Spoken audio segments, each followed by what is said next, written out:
right, welcome back, everybody, to Madrid, day number 1. And this is a good matchup, this one. I know that the first match might be a little bit more... people are more interested in Eala at the moment, but Osaka Bronzetti on a clay court.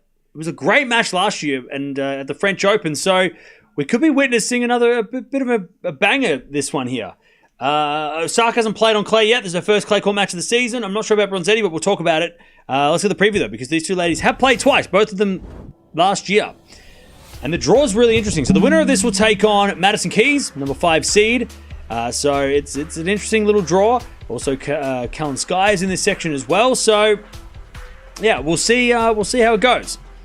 All right, Bronzetti, number 59 in the world. She's 26 years old from Italy. 5'7", right-handed, 9 wins and 11 losses on the season. She's got no titles this year, but she's got 1 career title. Her form, though, unfortunately hasn't been great, but she has, of course, had, I think has at least played a couple of clay court matches. We'll talk about that in a second. And then Osaka, number 55 in the world. She is 27 years old from Japan, 5'11", right-handed, 9 wins, 4 losses on the year. She has got no titles this year, but she has got 7 career titles, including a couple of Grand Slams, and her form has been solid, but like I said, hasn't played on the clay till now. And 2-0 is a head-to-head. They played in Beijing on the hard courts last year. Osaka got the win there, and then, of course, what I was referring to at the start, a French Open matchup where it was a 3-set banger in France. So let's see what happens here. Let's see if Osaka can get or keep the clean sheet.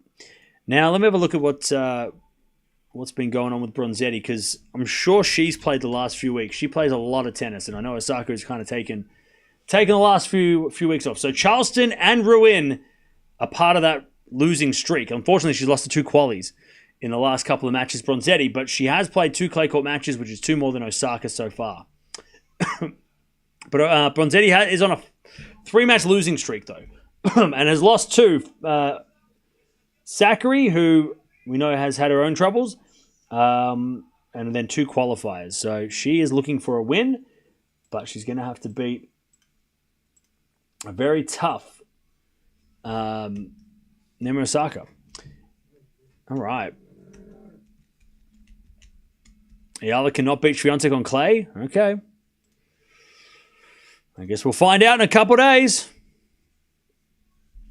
Yeah, please, can you please, if you've been timed out for spamming multiple times, just please don't do it again, because you just kind of, please. The reason you're getting timed out for constantly writing the same thing is because you just keep writing the same thing. So please make it easy for the moderators, so they don't have to constantly time you out again. It's okay. I'll get to your question eventually. Did I do my team? Yes, I figured it out. Whether it was a fluke or not, all will be clear in a couple of days. I gotta be honest. If Eala loses Swiatek on clay, it doesn't take anything away from Miami.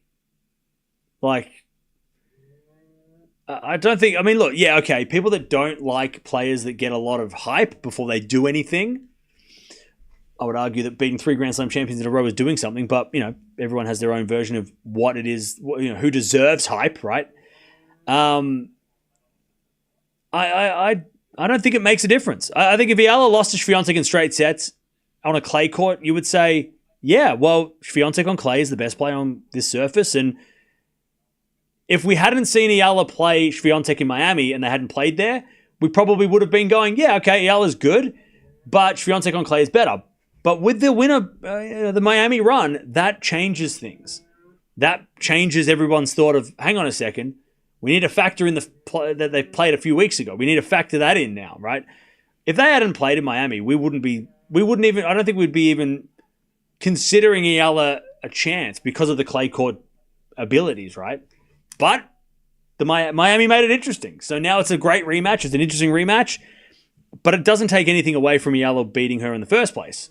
It's not a fluke because this isn't the same surface. It's not the same venue. It's not this. There's a lot of differences from this match to their first match. So again, if Eala loses, it doesn't take anything away from Miami for me. In fact, it makes it more interesting to see if they play on a hard court again, because you'd go, well, Eala won the hard court match. So that, it's kind of figuring, again, we're learning so much about some of these players because we don't know a lot about Eala, right? We don't know what her strengths are, weaknesses are, consistency is. We don't know what her abilities on clay are going to be. She's just getting started. Yeah, there's a lot of things we've got to learn. And we're going to learn something in a couple of days. And if she beats Swiatek, God forbid she beats Swiatek, crazy shit was going to happen. Because if you beat Swiatek, that is, as I mentioned in the last match, that is one of the biggest, hardest things to do in the WTA. Beating Swiatek on clay is one of the hardest things to do. Like I mentioned, I could tell you who's beaten Swiatek on clay, right? In the last couple of years. Penko, Raducanu, Zhang, Sabalenka, I think. Sabalenka. Garcia.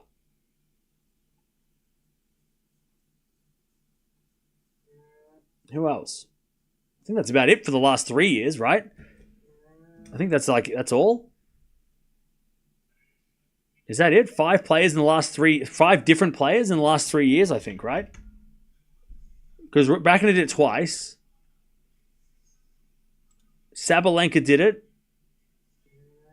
I mean, you'd have to go back to maybe 2021 when she wasn't the same player. Yeah, so Ostapenko, Zhang, Raducanu, Sabalenka, Garcia, and then Sakkari back in 2021. And then Barty even we can go back. Barty in 2021 in Madrid, right? And then since 2020, since she won the French Open in 2020, Barty, who was number 1 in the world, Sakkari, who was number in the top 20, Garcia, Sabalenka, Raducanu, Zhang, Penko. 7 players since her first Grand Slam victory have beaten her on clay. Only 7. It's crazy, chat. We're talking Rafa Nadal numbers. Like, her record on clay is Rafa-esque. And I know people hate me. Nobody likes to compare to Rafa. But if you have to compare any women's tennis player to Rafa, by record, Swiatek is up there. Her record on clay is... She's got an 87% winning record on clay. 87% winning record in her career. That's crazy. So yeah. So if Eala wins, that's the player that she beat. That's who she beat. That's why she's the clay queen. Because who she beat. Swiatek, by the way, currently, and this is not great for her, is currently in her worst clay court slump. She's lost 2 out of 3 matches. She hasn't done that since... She hasn't lost 2 out of 3 matches since before the French Open. She hasn't lost consecutive matches on clay since before the French Open in 2020, where she lost Rome, first round of Rome in 2020, and then also the previous year's French Open. So she hasn't lost back-to-back matches on clay courts in a single season for a long, long time. Since 2018, that was the last time she lost back-to-back matches on clay. And the second time around, she actually had to retire that match. So twice in her career, she's lost back-to-back on clay. So that's where we are with what Eala is going to have to do. Like, no one has she hasn't lost 2 matches back-to-back on clay since she's become a Grand Slam champion, but like in the 2020s, since that 2020 Grand Slam. So, I mean, again, that's what Eala's trying to do. But she probably, like I said earlier, if you're going to play Swiatek right now and try and get a win on clay against Swiatek, now might be the time, because right now she is not at her best. She's, we've seen her tennis has not been her best tennis yet. She's maybe a little bit, a bit nervous at this time. There's a lot of things going on that we've seen with Swiatek, and she's losing matches she shouldn't. So it's a great opportunity. But also just remember that is what she has. That's what Eala's trying to do, right? That's where she's trying to, what she's trying to achieve.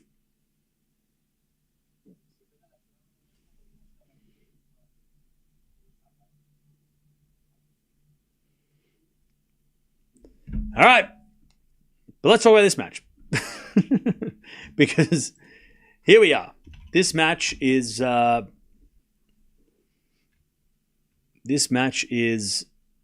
think it's going to be a banger. I'm excited to see this one. I think this could be a banger.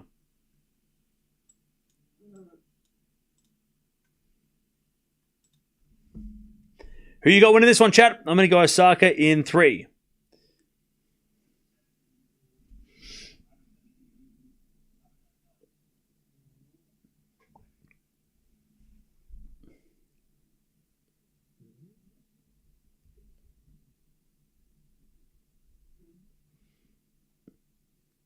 All right. As that goes in the net from Bronzetti, 15 love. Did Eala win? Yep, she won easily.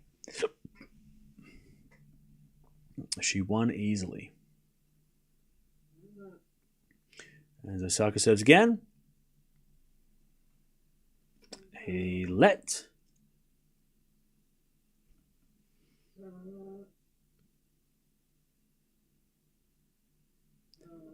Serve again. As the return goes in the net from Bronzetti, 30 love.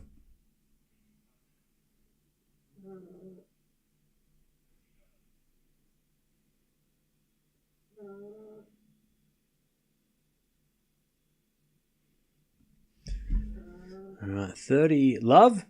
As Bronzetti returns it back into Osaka, and Osaka in the net, 30-15.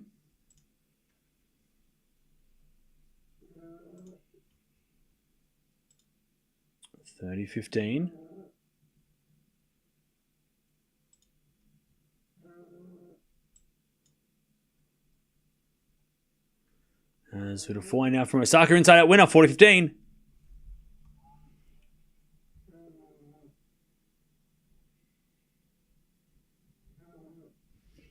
All right, 40-15.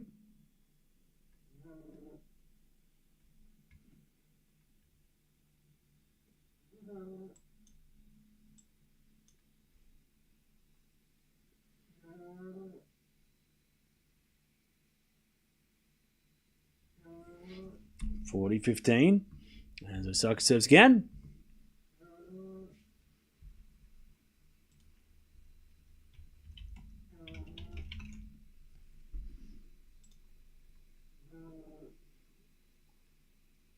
As we got a backhand in the net from a Bronzetti, and it's 1 love Osaka. 1-0. Osaka holds.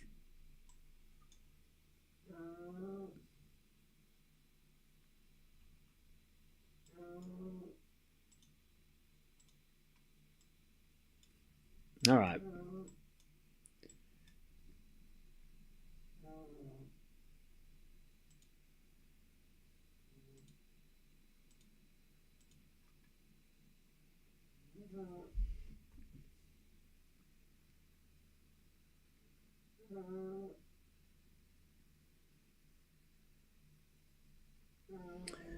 All right.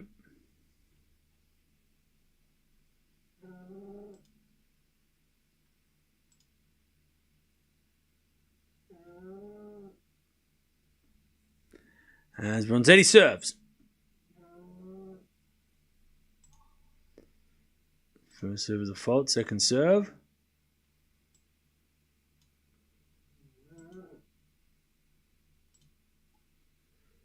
Return the net by Osaka.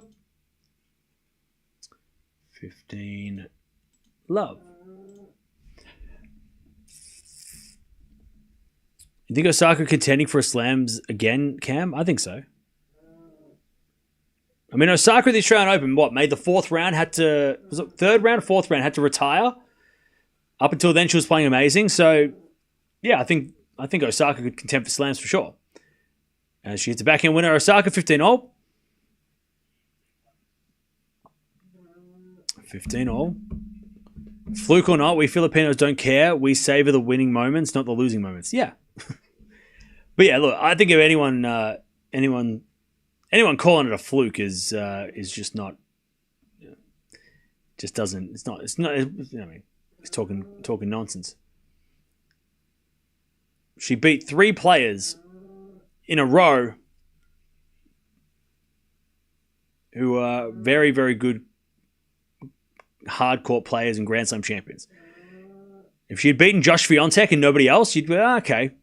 But she beat Keys before that and Ostapenko. So, I mean, she already proved that it wasn't a fluke because she did it 3 times in a row. And then almost beat Pegula.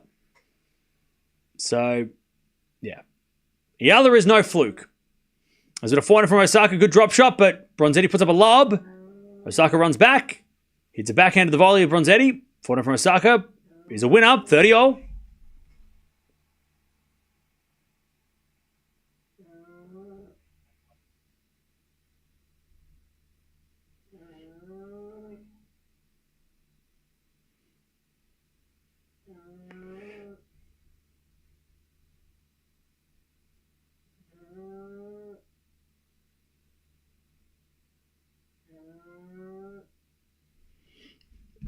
All right.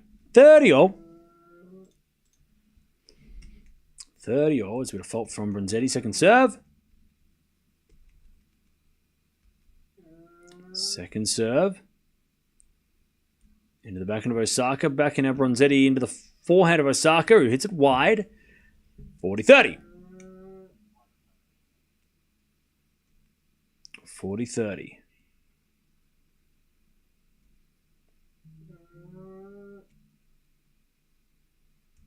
40-30.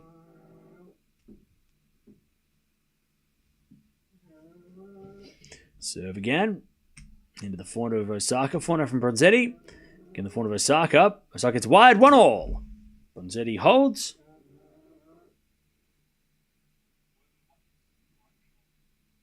Now, 1 game all.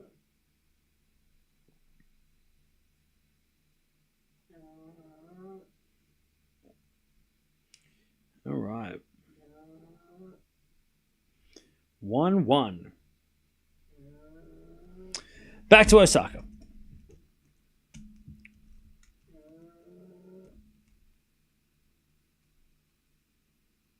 She says an ace. 15 love. Now, I guess one of the questions that some of you might have is, who is the better clay courter? Because Bronzetti probably has more experience on clay. They're also a similar age, so the comparison on clay is probably an interesting study. And Osaka's clay court tennis is not what she's known for, right? I wouldn't say clay courts are her favorite. So Osaka's only played, and this is kind of crazy, right? She's only played 72 matches on clay in her career. 72 in her career. She's been around for at least 8 years. 39 wins, 33 losses on clay. Right? So it's by far her least successful surface.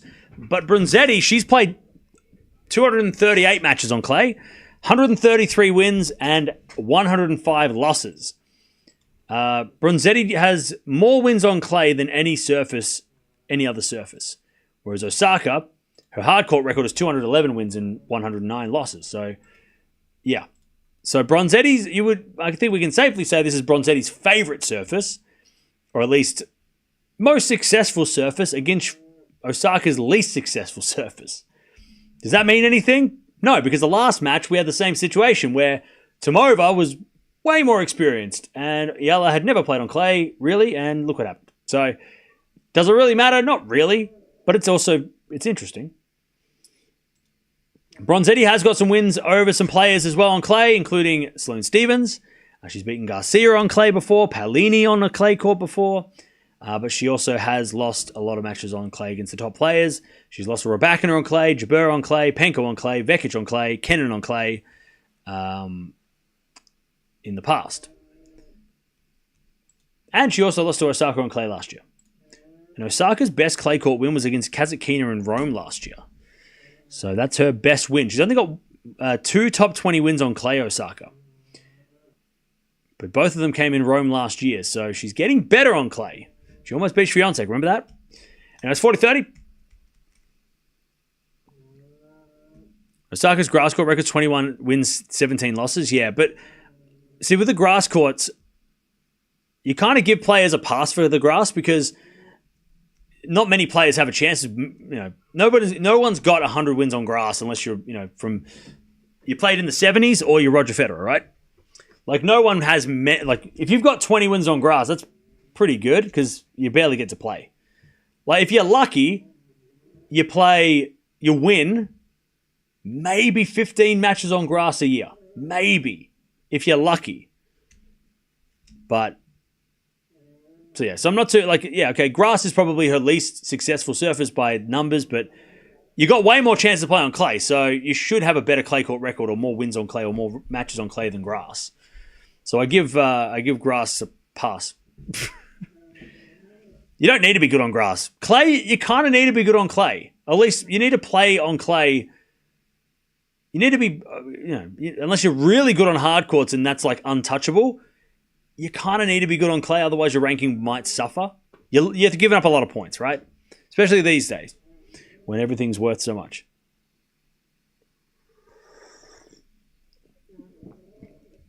Grass court specialists aren't exactly a thing. Yeah, and even if they are, they don't. There might be a grass court specialist, but you never know because they don't win enough to show that, to show in the rankings, right?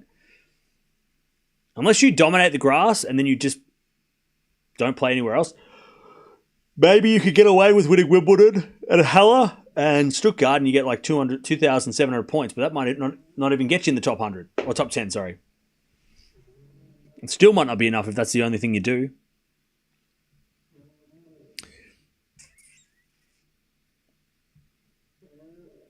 All right, 2-1 Osaka.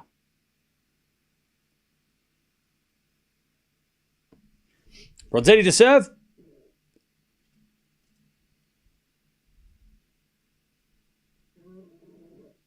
Bronzetti with the serve.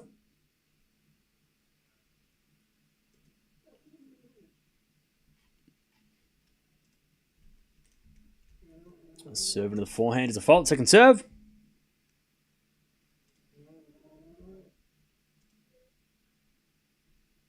Second serve. Into the back of Osaka. Good return. Eala. Jesus. Not yet, chat. We'll get there. Forward rally. As Osaka with a forehand on the stretch. Forehand into the net from Bronzetti and it's love 15.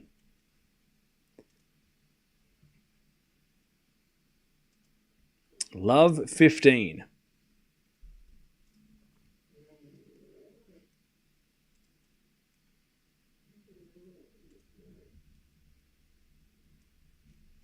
As we serve again from Bronzetti. To the backhand of Osaka. Backhand of Bronzetti to the forehand of Osaka. And Osaka overhits it. 15-all. Grass court specialists can keep in the top 100, but not top 50. Yeah. Yeah, if you're a grass court specialist, you could probably... You have to win, right? You have to win, a 500 event. At least a 500 event. To be in the top 100 probably, but yeah. As the return goes in the forehand of Bronzetti, forehand from Osaka, into the forehand of Bronzetti with a lob. Osaka comes in and puts it away. Nice drive volley. 15-30. 15-30.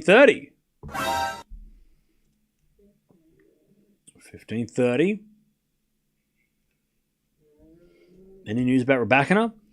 I don't know. What news are you... What specifically? She's playing, and she's playing.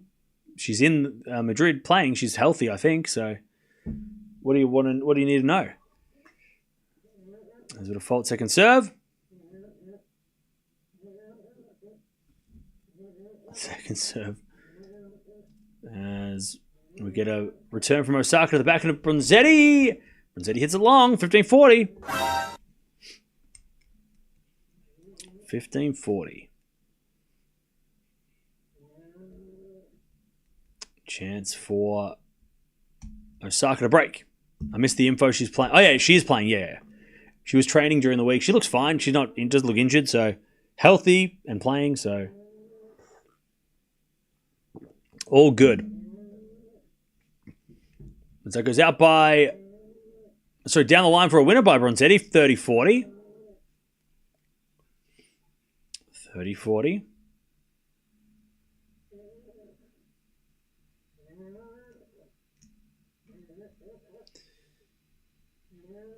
Apparently she was retiring, but that was April Fool's. Yeah, April Fool's is stupid, chat. I love it. I like a joke as much as everybody else, but God, April Fool's is so annoying. Anyways, that goes out for Osaka for deuce.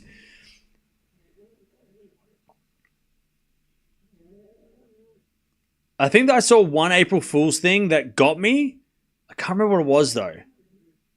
There was one April Fool's post that I saw on Instagram about something tennis related, and I was like, what? And then the next slide, it just said, gotcha. And I was like, oh, okay.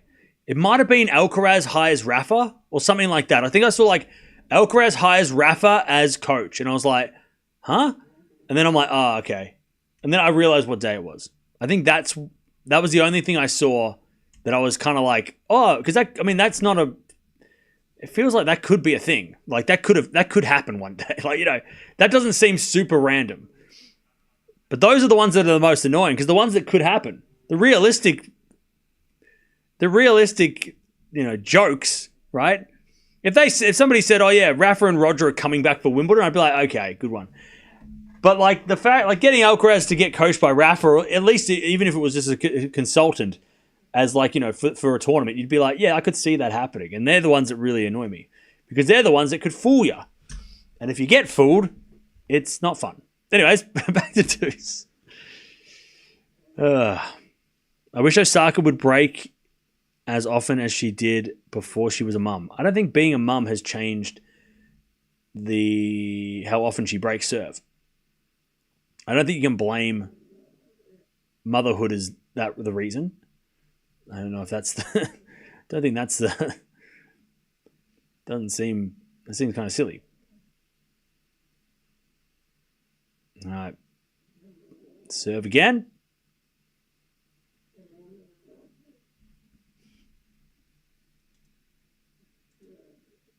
In fact, I want to know now. I want to know if let me find some stats. I want to see if there's a stat of Osaka pre... what should we go? Where should we... We won't pick a year that's when Osaka was flying, because that would be a little bit too skewed. 2022? Do you want me to go back to stats in 22 before she became a mum? 2022, she was okay, but she wasn't the best tennis. Or 2021, maybe. Was that the last great Osaka year, as that goes in net from Bronzetti? Let's compare 2022 Osaka, because 2021 she was great, and I don't want to compare her to her great year.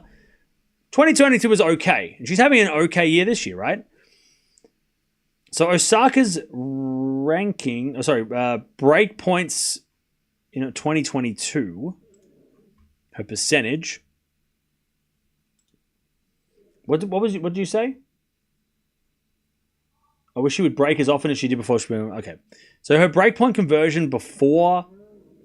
The year before she...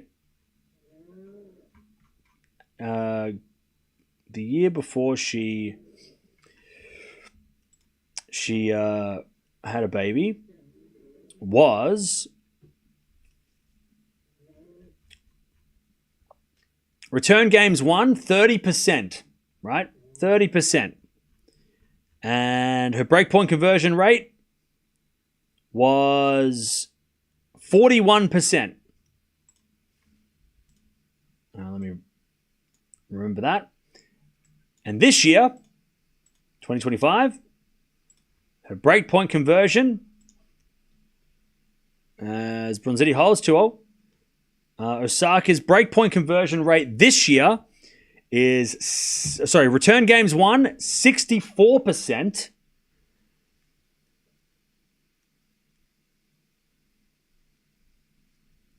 Is this return or serves? Oh, sorry, return game, my bad. Return game, here we go. So her, here we go. So her return games won is 30%. So pretty much the exact same as 2022. And a little bit lower on the breakpoint conversion, 39.6%. 2022 was 41.6%. So a little bit less converting on breakpoints.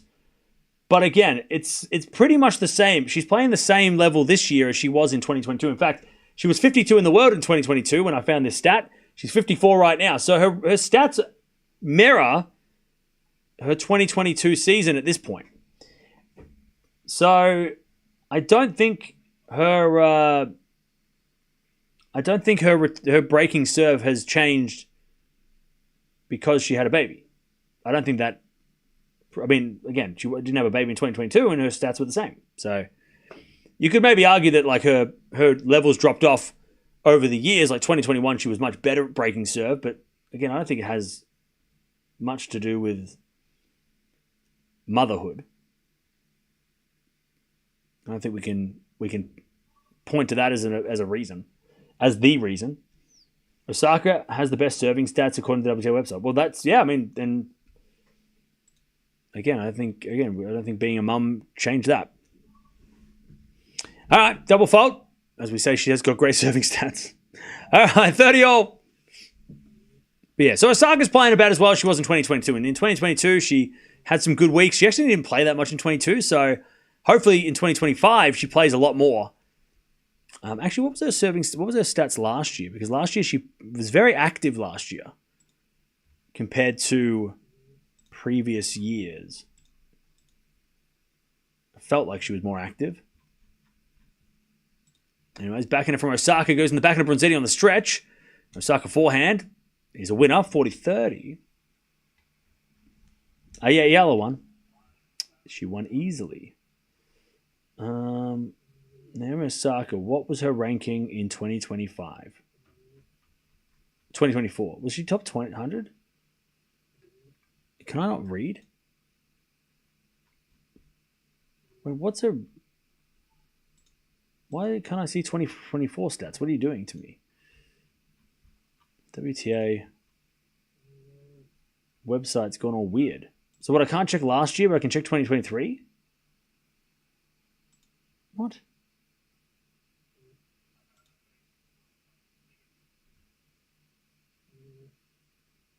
Why is it not updating? Anyways, 3-2 Osaka. What is wrong with this WTA website? Yeah. Why can't I see things from 3 years ago? Just showing this year. Oh, is it showing the current players? Okay, whatever. Whatever. I can't check the stats. They've broken it.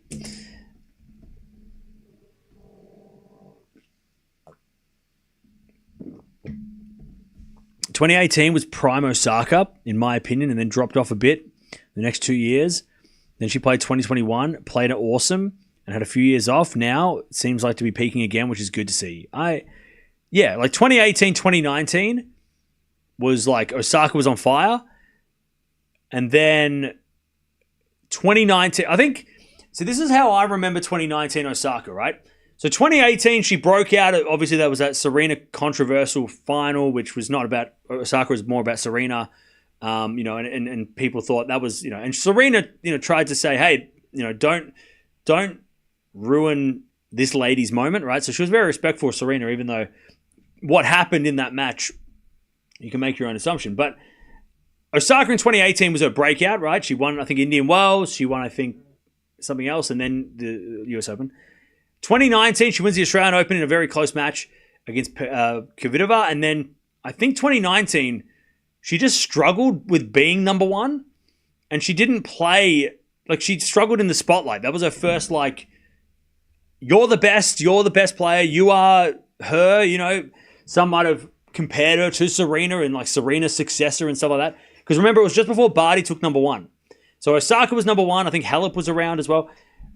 And 2019, I remember she was losing first round of tournaments where, she shouldn't have, because I think it was just expectation. She lost first round of Wimbledon, which was super random at the time. It was a huge upset, right? And then she lost the world number one ranking. Barty took it over, and then Barty sort of ran with that. But then Osaka in 2020, at the end of 2020, she wins the US Open. 2021, she starts the year off winning Australia and, beats Serena again to go on and win that title eventually. But then what happened after she won the Australian Open in 2021? Was that when there was the whole she didn't want to do press conferences and stuff, and she just stepped away from everything, and she wanted to kind of get out of the spotlight? I'm trying to remember. So 2021, she wins Australia. She loses to Sakkari in Miami. I mean, she actually started the year off flying. She was on like a 20-match win streak or some crazy shit. And then obviously didn't play great on clay. Oh yeah, she pulled out of the French Open after her first round. Then there was the Tokyo Olympics, which was super pressure. She was the torch. She lit the cauldron. There was all that hype, all that pressure. And then she lost to Fernandez at the US Open, which at the time was an upset, but then Fernandez made the final, so maybe not that bad. And then 2022, she kind of played a little bit here and there. She didn't play great. And then, of course, she went away and had a baby. Didn't play most of 24, and then 25 she came back. So, she didn't play at all in 23. 24 she came back, got some really bad draws, and then this year she's kind of gotten a little bit nicer draw. She's made a couple of runs. So, yeah. So, and if you've watched, and I say this every time we watch Osaka and talk about this stuff, if you've watched the Osaka Netflix documentary, maybe you're not a Naomi Osaka fan. Maybe you'd think that, you think, whatever. You think, oh, she's in the spotlight. She has to do all these things. That's part of being a pro tennis player. But if you watch that documentary and you kind of realize where she's come from and how, like, she was homeschooled. So you got to think, like, okay, well, if somebody was homeschooled, they're not going to have the same, interactions. And they were brought up different to a lot of other people who went to school and were around people all the time. And, and we know that we can tell that she's more of the introverted type. Maybe it will give you a little bit more of a sense of who she is and where she's come from and, and how and why she doesn't embrace or want to be in the spotlight as much, for certain things, Because she's not like Serena, where Serena still, to this day, is still the, she wants to be, she is the, queen, right? And she's happy to be on that throne, right?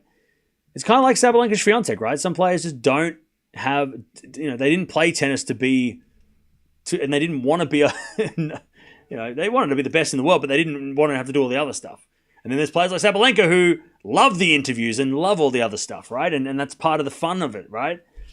Because not everyone can be the same. Everyone's different. Tennis players are different. I mean, a lot of people that play tennis, I think, are definitely more on the introverted side, than they would be, because when you're playing tennis, it's all on you. It's all about, you've got to do the work.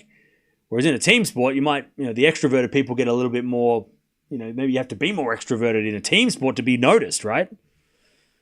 But in tennis, it's, you can let your tennis do the talking, your results do the talking. You don't have to self-promote if you can play well. It's not about, as long as you play and you do well, you don't have to be doing interviews. You don't have to be doing all that stuff, right? 15 love. There's been a return now from Bronzetti into the back of Osaka. Bronzetti forehand into the front of Osaka, down the line of the back of Bronzetti. As Osaka backhand is long, 15-0. Very rare young talented players in Europe go to school on a regular basis. They do online school, have a special schedule, so usually no socializing. Yeah, but I'm talking like I don't know if Osaka was homeschooled from like the start of her, like she never went to school. But you would say that some of those players would have at least gone to the like. I think most. Well, I don't know. We probably have to do some digging, right? But I'm sure most early life tennis players would have gone to school between like the ages of 5 and 10. And then maybe in high school, right, they would have done homeschool and traveled and played tournaments, right? But early life, they would have probably gone to school early on. Whereas I think Osaka, if I'm not mistaken, was homeschooled from, she never went to school. Like, she never did a day at school, I think. But yeah, you're right. A lot of people, a lot of players, Andreeva, right? We talk about her. She's been doing online, and even Coco Gauff, right? They would have been doing online school while they were going around the world at like 15, 16, right? To the backhand rally. Down the line into the forehand of Bronzetti. The forehand of Osaka is long, and it's 30-0. But again, I have to do more research to find out. But I'm sure a lot of prodigies for sure would be homeschooled. But again, or they went to tennis. They lived in academies. I mean, that's a whole nother thing, right? Going to a tennis academy, doing the junior circuit, which I don't think Osaka played the juniors much. She kind of went from like playing tennis to then go, and she didn't come through an academy, I don't think, Osaka. So again, if you're in an academy and you're living on the academy campus and doing all that stuff, you're going to be socializing with people. You're going to be around people. Because I think like the Mouratoglou Academy is a school, right? So you go there as a teenager and you live there and you do all the tennis, but then you also do the study because they think that's important as well, right? They see the importance of studying. I'm pretty sure the Mouratoglou Academy is like that. I've seen him do interviews about it. Anyways, 30-40. Bronzetti got a chance to break and she does break. 4-3. 4-3. Anyways. Bronzetti takes the break. 4-3 first set.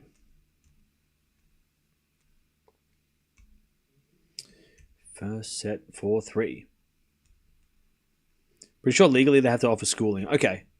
But I mean, that's like, I think, again, I can't remember where I heard this, but I'm sure it was from Patrick Mouratoglou himself in a podcast or something.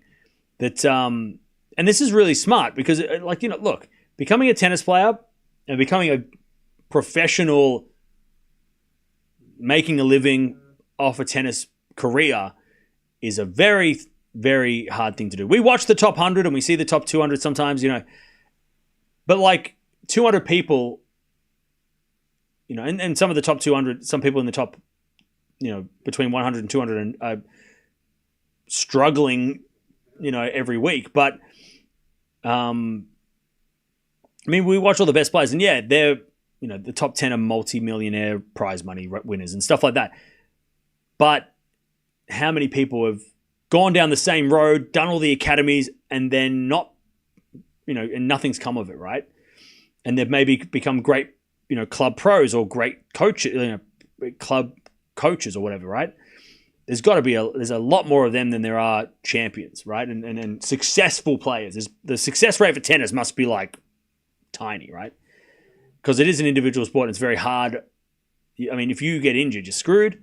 Like, there's no, But the thing that like the academies will do is like, if you go to the academies, there's no guarantee you go to the Mouratoglou Academy and you become a pro, right? There's no guarantees because you could get injured. Anything could happen. So for them to offer like alternatives and schooling, and I mean, a lot of these tennis players probably have degrees in other things because, I mean, a lot of them go to college, right? I mean, how many players from America go to college and then become a pro at 22? Because they, because even at that age, you don't know whether or not you're going to make it, right? And if you don't make it and you've got no degree, then you're screwed. Then what are you going to do? You're going to, like I said, become a coach, maybe at a club level or, I don't know. Like so a lot of these players, especially the players that don't, kind of get good early, like they're not like 18-year-old prodigies. They've all got to have, some sort of degree behind them. They've got to have cup. Then there's some players like Alcaraz who like, he doesn't need to do anything. Like he doesn't need to go study unless he wants to study, right? Unless he wants to learn a new skill or new something. 30-15. It would be interesting to know though. I wouldn't mind asking or like knowing somehow. Like what? Like I want to know all the top 100. Who has a degree and in what? Like I want to know is like there's someone out there that has like they've got a degree or a degree in sports science or like psychology or I want to like that'd be really interesting to know. Like which players have degrees in what fields? Be kind of interesting. I think that'd be cool because I'm sure there's a lot of players that are like sort of lower ranked in the top 100 that would have a college degree in something, in business or in whatever it is. It's 40-15. Backhand return goes in the forehand of Bronzetti. Into the backhand of Osaka as Bronzetti backhand. Into the net, 40-30.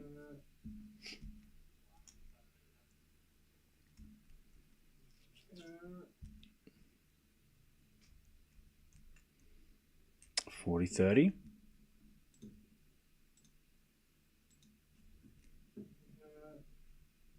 There's a bit of serve again from Bronzetti. Into the forehand of Osaka. Return goes wide, and it's 5-3 Bronzetti. I think Shelton has a degree. Yeah, I'm sure a lot of the players that did college for 4 years would have graduated with something. So yeah, I mean, any college player. Let me have a look. It should be on their Wikipedia, right? Because yeah, Shelton committed to playing to the. He's a finance major. There you go. Finance major is Shelton. Because again, 2021 or 2020 Shelton, there's no guarantees he was going to be a pro. We didn't know how he was going to make 2 semifinals of slams in 2020, right? So that's interesting. Who else went to college? Give me some names, chat. Who else went to the? I know Pegula went to college. I think Collins did too, right? All right, 40 love. Osaka to make Bronzetti serve for the set.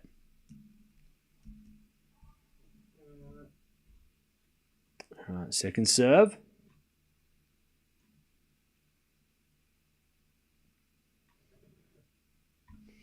As the return goes into the forehand of Osaka. Osaka gets it out. 30-15.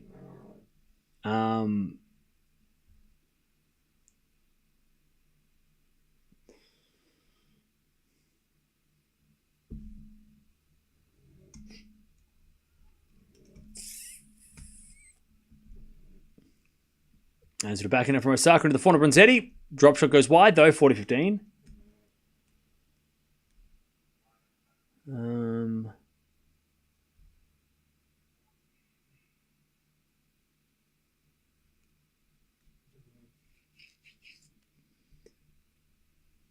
There's not much about college tennis for Pegula, but I know Collins definitely went through there.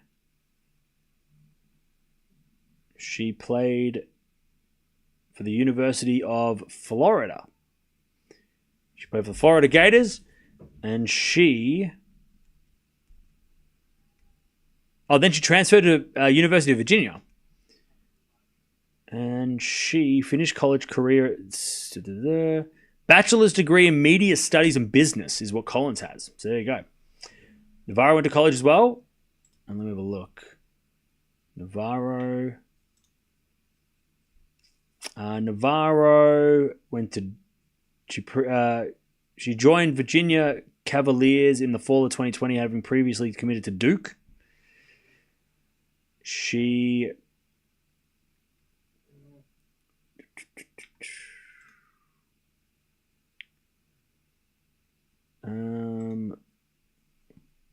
see, Chad, as an Australian and as a non-American, I find college tennis fascinating. Because we don't have that here. I find it so I find it so interesting because we don't have a system like this, and I wish we did because I think it would be really interesting. We don't have stuff like this here. We barely have challenger events here, right? I mean, Australia has the Australian Open, but pretty much outside of that, you have to leave the country if you want to be a tennis player. That's, if you want to be a professional tennis player, living and staying in Australia for the whole year is not going to get it done. You're not going to be a pro if you live and stay in Australia, unless you just win the Australian Open and then just stay home. You have to go to Europe. You have to go to, and look, it's probably the same for most countries. You have to travel, but I like having the option to go to college and that being a thing. We don't have that here. We have colleges, but we don't have tennis. I don't think we have tennis. We don't have tennis colleges. I don't know what it doesn't say that Navarro really what she graduated with. I don't know. All right, Bronzetti serve for the set. 15 love. Who else went to college? Let me see. We want to find out what tennis players are have degrees.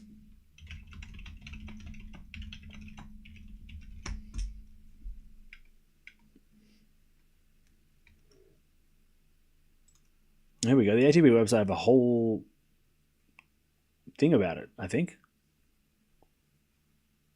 JJ Wolf.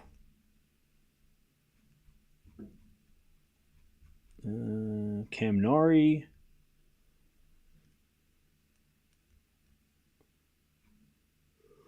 Anyways, 15-0. Oh, me.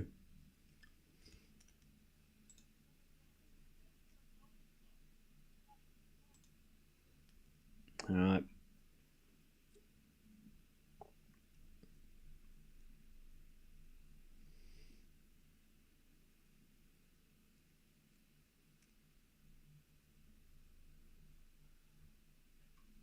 All right, first serve's a let.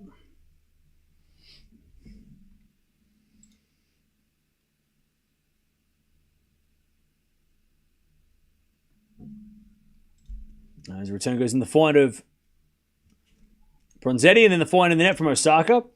So I'm having a look at here. They've got an interesting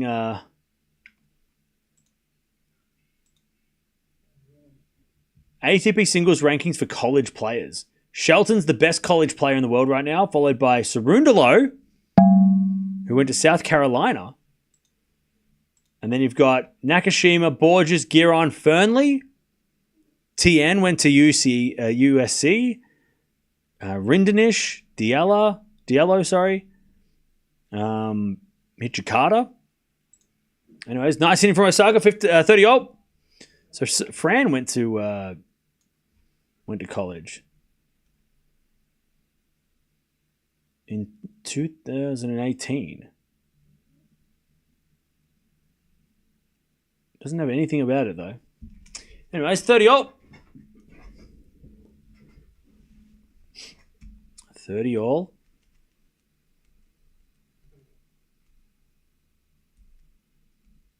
A bit of fault from Bronzetti. Second serve.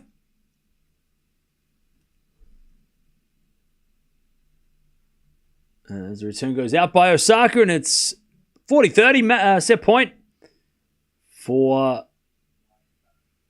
Bronzetti.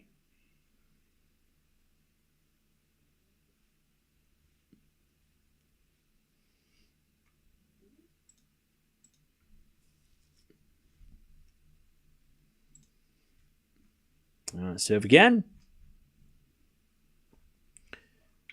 Here's a fault. Second serve, Bronzetti.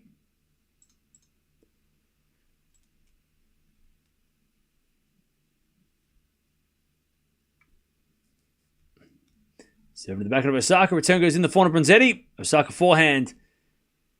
Goes long. Bronzetti takes the first set. 6-4. All right. Solid start. So Fernley went to TCU. Again, it says here he's... I mean, it doesn't say anything about what he majored, though. So maybe he majored in tennis and he won. Yeah. Again, it would be interesting to know which tennis players have qualifiers. You know, have what is it? Have degrees.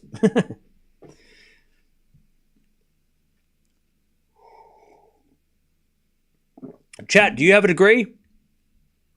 Let me know in the chat. What is your qualifications in life? What have you done? Did you go to college? Did you not go to college? School of Hard Knocks? What's going on? First set, by the way, 11 winners, 17 errors for Osaka, 4 winners and 10 errors for Bronzetti. Only the one breaker serve. And that was against Osaka. Bronzetti wins the set. No college here, fair enough. University of Life, okay. Studying medicine right now at University in Zurich, okay. You're in college right now, cool. Stencil artist, cool. Physics, wow, that sounds very smart. I have a French degree and a PGCE in secondary education, okay. Technical school only, college would put me in debt, okay. Went to college, didn't use the degree. I'm sure you're not the only one. MBA finance degree, okay. Still studying accountancy third year. Nice. Master's graduate here. Finance and accounting. Studying to become a teacher in Berlin. Nice. BA double honors in English and French and MBA. Now working in IT. Okay. Chemistry PhD. I walked out of school at year 9 and no job for years after that. Fair enough. Masters of Fine Arts. Cool. Finance and accounting. We've got a lot of people in finance and accounting. Final year PhD. Nice. I'm actually a middle school principal. Nice. Medical doctor, post-grad, Harvard Clinical Operations. That's a lot. Sports management, psychology. You're a mailman. Hey, the world needs mailmen. People need their mail. So you are. Don't think that just because you don't have a degree that you are not a integral integral member of society. If you weren't around to do the mail, then what the hell would happen? Nobody would get anything. I would never get any parcels or any if we don't have mailmen, the world will stop working. Because then how's anyone going to get anything? It's a big deal. That's a big deal. Yeah, no one in the chat would have sent postcards. By the way, I've got postcards over the PO box, Deb, but thanks for reminding me as well. The postcard wall would not be existing if it wasn't for you. So thank you for your work. 30-15.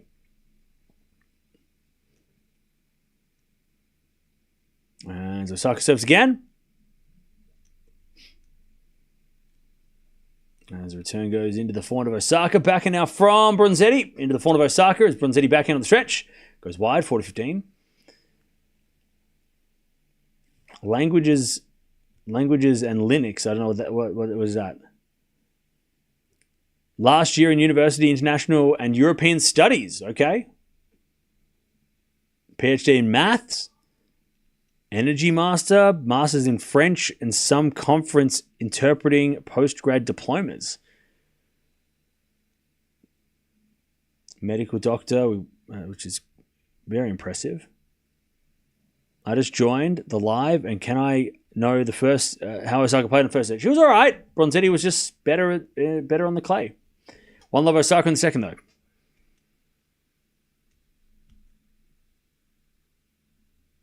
Bachelor's in mechanical engineering. Okay. Tennis is a sophisticated sport for real. I mean, I'm sure if you asked a lot of people from other sports, they'd still have a lot of people that do have. I mean, look, tennis is not, there's no barrier to entry, right? You can be a tennis fan and, like Contra, left school as a teenager, right? I mean, you don't have to be qualified to watch tennis, just like you don't have to be qualified to watch any other sports, I'm sure there's a lot of smart people that don't watch tennis and watch, other sports. I was joking because everyone's smart. Yeah. There's a bit of forehand now to the forehand of Bronzetti. Backing out from Osaka to the slice of Bronzetti. Drop shot's good. Forehand now from Osaka is Bronzetti with a passing shot. Osaka can't volley it back and it's 15-love. I've only graduated from TCU with a degree in kinesiology, the study of human movement. Yeah. I know what that is, but I just can't Kenny, yeah, I can't say the word, but I know it. Yeah, so human movement, because that's part of tennis as well. Like when I went and did my coaching course, that was like, yeah, that was part of it.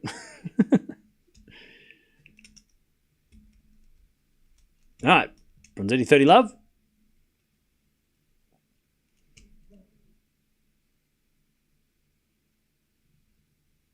I was going to try and become a youth worker, but it's a mentally tough job.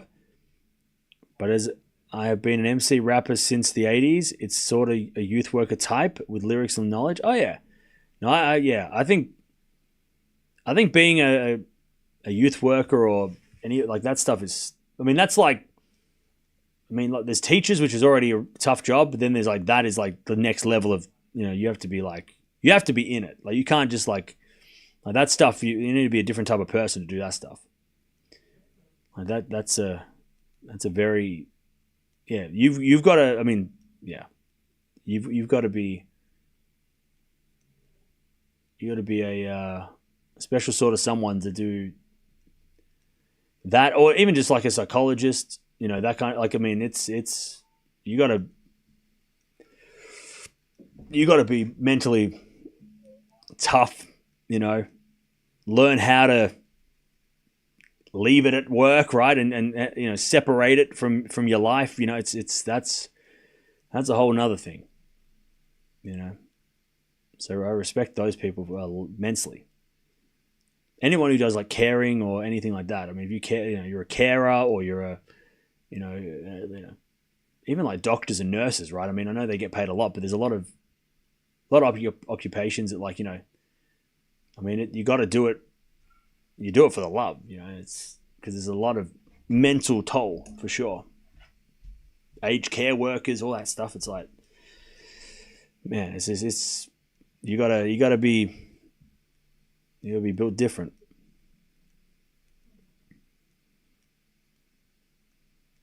Now we get the deuce.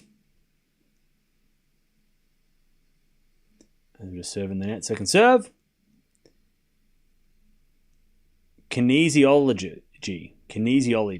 There. I can thank you. Kinesiology. As we have a double fault from Bronzetti, and it's advantage Osaka to get the break. I studied music and languages and ended up in the medical insurance industry. Yeah, fair enough. Now an advantage Osaka.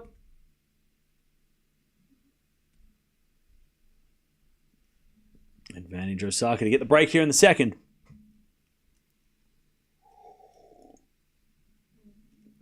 As with a fault from Bronzetti.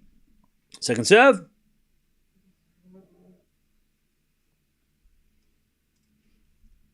Second serve.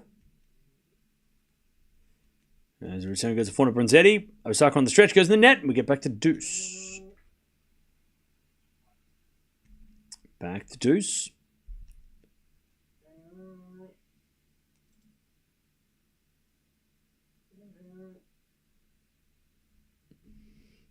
All right, serve again.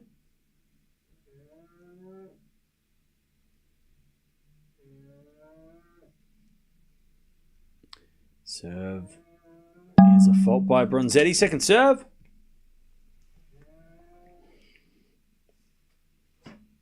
Second serve. As the return goes into the backhand of Osaka. Forehand Bronzetti to the backhand of Osaka. Osaka gets it long, and it's advantage Bronzetti. By the way, don't forget to sub if you haven't already. Oh, pardon me. We've got so much tennis coming up over the next couple of weeks. And it's all leading up to Roland Garros. As we're backhand now into the forehand of Bronzetti. Bronzetti in the net. We're back to deuce. Back to deuce. By the way, chat, next week we have to figure out... Sorry, not next week. In a couple of weeks, when we go to Rome, we need to figure out wet activities. That sounds weird. We need to figure out what we do when it rains, because it's going to rain. It always rains in Rome for some reason. All right, first there's a fault, second serve.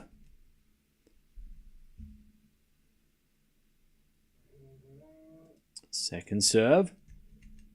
As it back and return now into the backhand of Bronzetti. Bronzetti hits a wide, advantage Osaka. Amateur gambler who studied accounting. Tamora, how do you get in? Like, okay, I don't want to encourage people to get into it, because I know it's not an easy thing to do. But how do you get into, like, when you say amateur gambler, do you mean like a hobby? Like you just do it, like, I don't even know what that means. Like, I know what a professional gambler looks like because we've got a lot of them in the chat and we've got a lot of people that, I kind of understand how they go about it, but how do you, like, amateur gambler, what's that about? Anyways, Osaka wins the break, 2-love. Like, how do you... Is it like stocks? Like, you kind of like the stock market? Do you treat it like that? Or is it, like, what's the... It's okay, like a hobby. Okay, so like me, I'm an amateur gambler. Because I just do it for fun.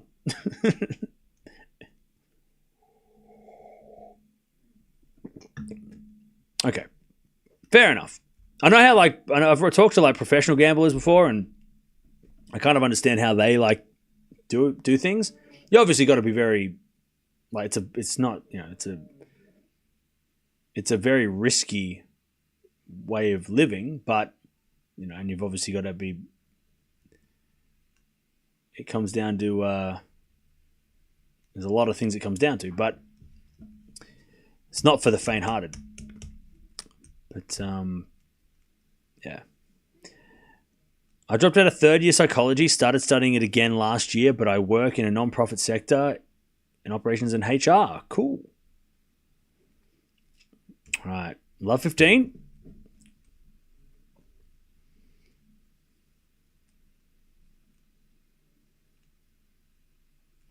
As the return goes the backhand of Osaka. 4 now from Bronzetti sliced.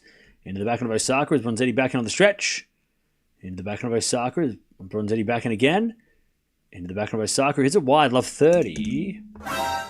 It's actually better to use the system in gambling than it is for stocks and crypto while in Australia because no tax on gambling. Really? Okay. Interesting. See, being in Australia is the thing, like, is interesting too, because like when it's funny listening to like how gambling's just become legal. Gambling in Australia has been legal forever. Like, I mean, for my whole life, like, it's never not been, like, allowed. So, yeah. Is it a backhand from Osaka, but it goes out? Love 40. Oh, okay, yeah, because stocks get capital gains tax. Yeah, fair enough. I'm almost professionally broke. Yeah, feel that. Love 40. There's a bit of fault from Osaka. Second serve.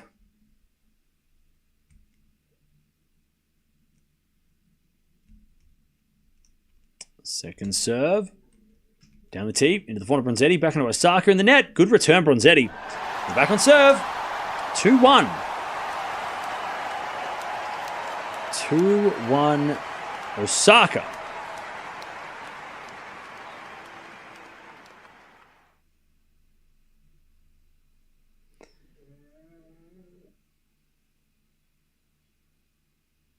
All right. Osaka is throwing a little bit. I mean, they played a match last year at Roland Garros, and Bronzetti was very close to winning that match. So, and remember, this is Osaka's first match on clay, so there's obviously going to be a bit of an adjustment, all that stuff. And Bronzetti is a better clay courter than Osaka overall, if you look at their records.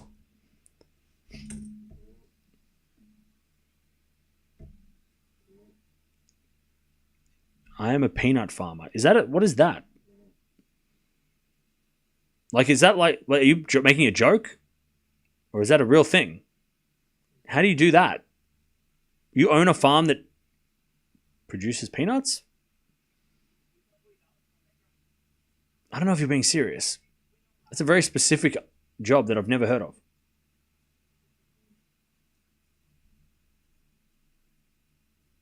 Are you messing with me? I feel like you're messing with me. Peanut plants. Yeah, I know how peanuts work, but President Carter was a peanut farmer. Yeah, I don't know what that is because I'm not American. I know who Jimmy Carter was, but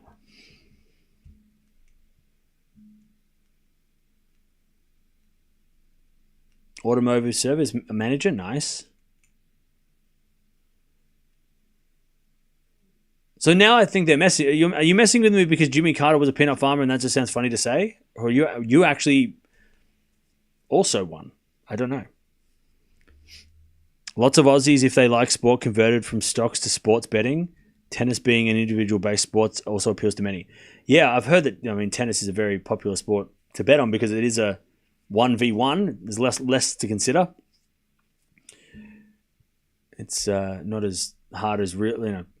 Team sports are obviously way more. There's way more to consider rather than just like 1v1. Also, there's so much tennis going on, right? So multiple matches a day probably appealing to people. All right, serve into the backhand is a fault. Second serve, Bronzetti.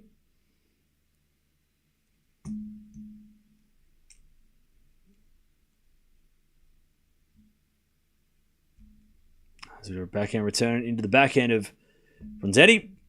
Forehand from Osaka to the forehand of Bronzetti. There's Osaka backhand lob. Goes long, and it's 15-0. Did you know that Daniil Medvedev has studied mathematics at university in Moscow? I am not surprised. Medvedev is very smart. Did you hear Dash's interview with Garcia on the pod? Yes, I did.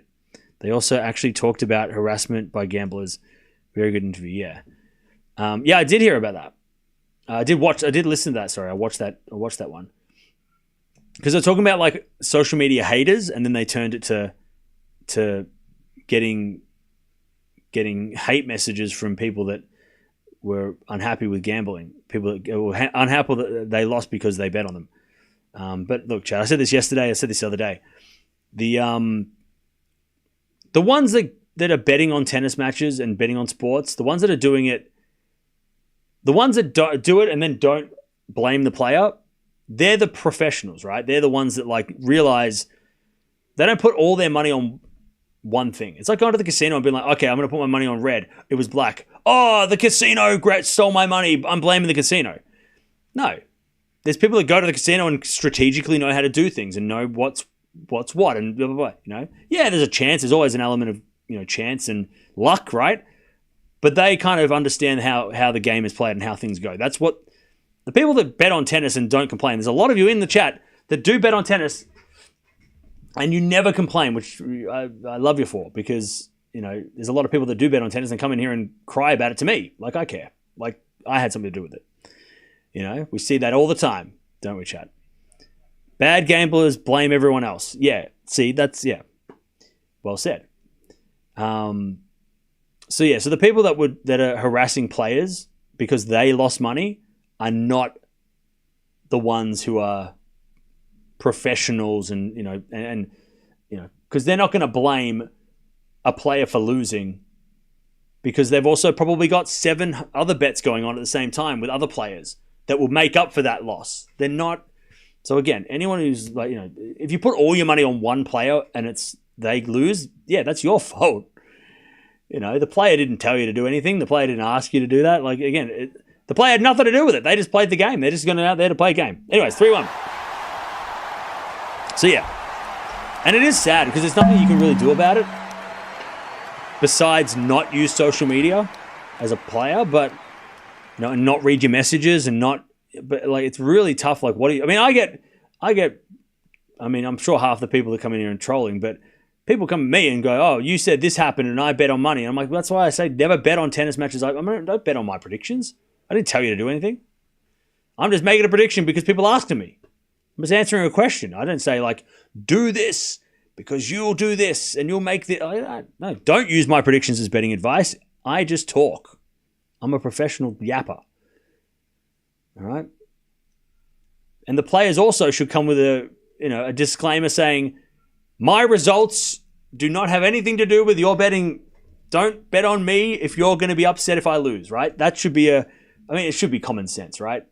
If you're going to be annoyed by somebody losing a tennis match because you put hundreds of dollars on them, and they've lost, that's not their fault. It's your fault. You got to remember that.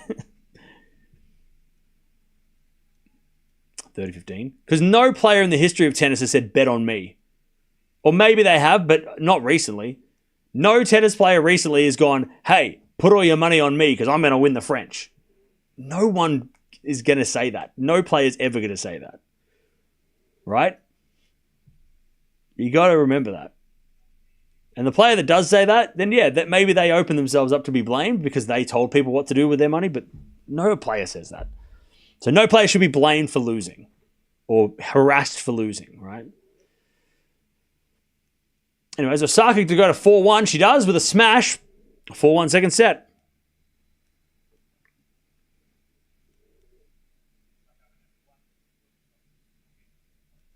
All right.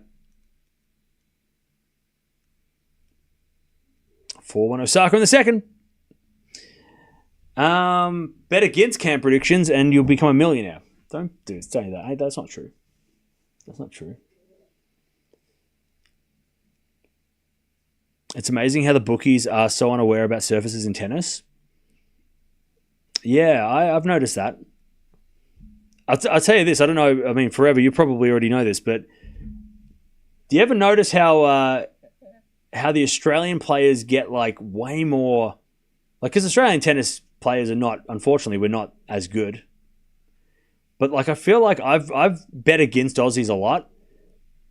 Not a lot, but I've bet against them before because I'm just like, how the hell are the Aussies the favorite in some of these matchups?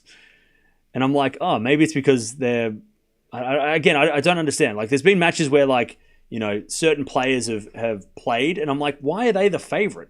Like, is it only because it's in Australia? Like, it's an Australian thing? Like, is it like, you know, are the Aussie betting sites thinking the Australians are gonna win because they're Australian or something? I don't like, it confuses me. But I see like that, and I see that, I'm like, whoa, you know. I mean, the Demonor versus Sinner thing was hilarious in Australia at the start of the year. Whenever, like, all the Australians were thinking that, a lot of Australians were thinking that Demonor was going to win because it was in Australia, and I'm like, have you seen Jannik Sinner? Like, he doesn't care if it's in Australia or on the moon. He's going to win on a hard court, you know. But yeah, it's very funny to watch. Like, yeah, like the locals getting a lot more. Like, they get, like, they're favorites to win, even though the odds that, you know, if you watch tennis, you know that most of the Australians, unfortunately, are not the favourites. You know, it's very, you know, we lose a lot more than we win these days, unfortunately. And it's 4-1. As with a backhand rally. Drop shot from Bronzetti is good. Too good. This is going to be on Tennis TV, bro. And it's 15-love. I like to see Cam play in an ATP 1000 or Grand Slam. Why? I would get my ass kicked. Why would you want to see that? Aussies are generally very relevant in sports, so it's easy to root for them. Yeah, look, Australia, we're good at everything. We can play all the sports. We might not be great at everything, but at least we're competitive in all sports. We're good at a lot of things. We're the best at cricket at the moment. We're good at tennis. We're good at soccer. You know, we're not great at soccer by any stretch, but we are okay. We're great at netball. We're good at basketball, right? We can make a run. We usually lose to America, but everyone does. We can swim. We're good at swimming. We're great at swimming. We're great at surfing. We're okay in the track and field, right? We're pretty good at that. We're good at rugby. We're good at rugby. We're good at golf. We can do that. What else? Yeah, we're good on the bikes. Yeah, true. You know, we're good at a lot of sports. So we have athletes in a lot of sports.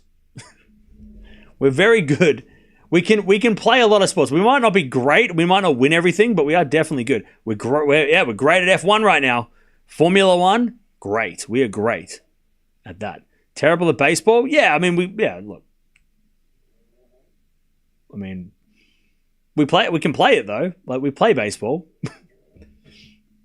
All right, 30-15. Is it a forehand now from Bronzetti into the forehand of Osaka? Bronzetti forehand into the forehand again of Osaka. To the slice of Bronzetti. Osaka forehand goes wide. 40-15. 40-15. Sports is huge in Australia. It's also almost compulsory in schooling. Oh, yeah. Yeah. I think everybody I've ever met has done a sport in Australia. Like it's a part of. Like you have to grow. Like you play sports when you're a kid. Doesn't matter, male or female. You play sports. Like you play a sport. As Bronzetti holds 4-2. Like everybody plays a sport growing up, and we all have to learn how to swim because we live on an island. So swimming is compulsory at school.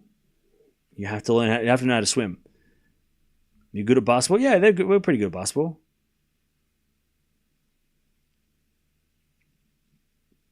All right. Osaka.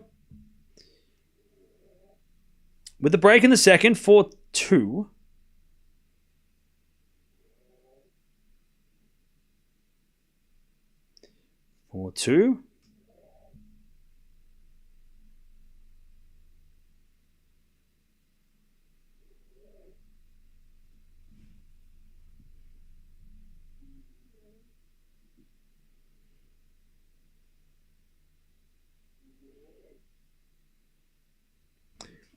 She serves into the backhand of Bronzetti. Osaka backhand to the backhand of Bronzetti.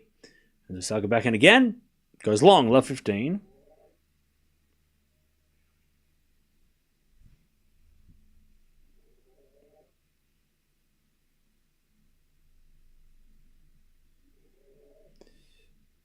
Love 15.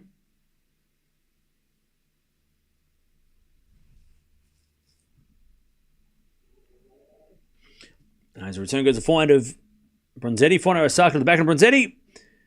As Bronzetti drop shot. Osaka hits it in the net. Love 30. Chance to get the break back. Love 30.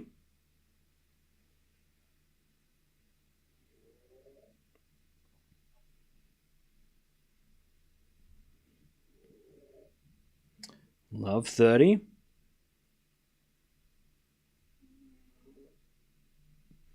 There's a bit of fault by Osaka. Second serve. Osaka keys on clay will be good if it happens. Yeah. I think a lot of us are looking forward to that match potentially. But Bronzetti's fighting back, so we're not there yet. 4-0 from Osaka down the line. Bronzetti backhand slice in the net. It's 15-30.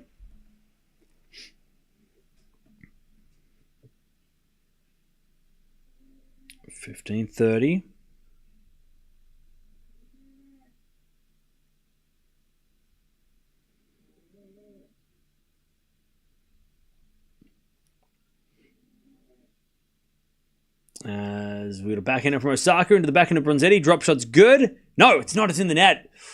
Bronzetti was almost with a good drop shot, but it is in the net. 30-0.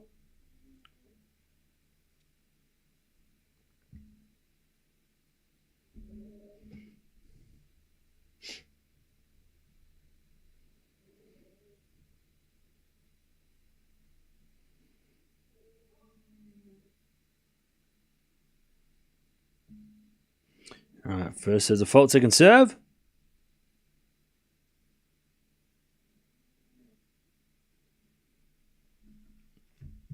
As the return goes in the back of Osaka, drop shot from Bronzetti is good. Osaka hits a tape and it goes wide. We got a break back point, 30-40.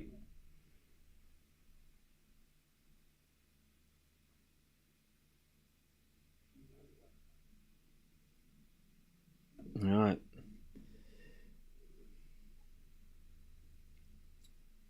30-40. Osaka serves. A fault. Second serve.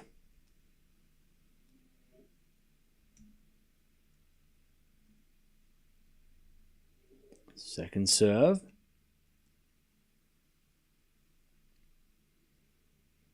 Into the backhand of Bronzetti. Return goes in the backhand of Osaka. Bronzetti on the stretch with a slice. Goes short. And Osaka puts it away. We get the deuce.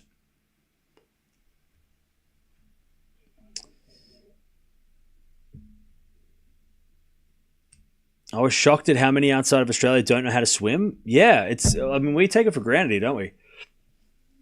Because I guess, there's a necessity for Australians to know how to swim because we all live on the coast. We live on the outside of the country mostly. So like we're all near water, so we have to learn how to swim. You know, but yeah, I mean, I don't know how many. I mean, in the UK, do you do swimming lessons? Is that a thing?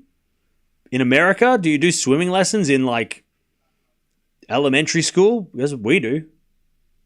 We do it in like from like the age of 5. We have to know how to swim. So it's a whole thing. Advantage Bronzetti to get back the break. Is it a fault second serve? Most British primary schools do swimming. Okay, swimming badges you have to collect. Okay.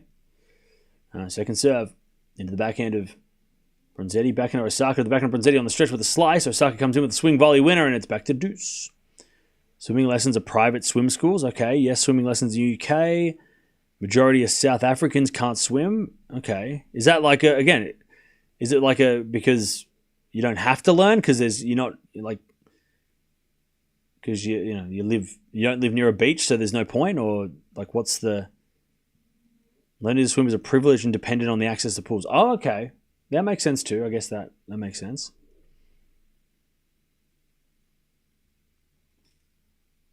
There's a bit of forehand now to the backhand slice of Bronzetti. Osaka backhand in the net. Advantage Bronzetti to get back on serve.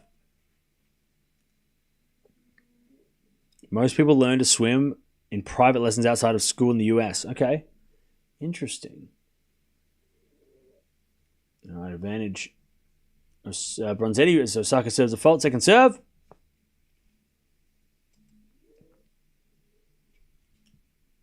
Second serve.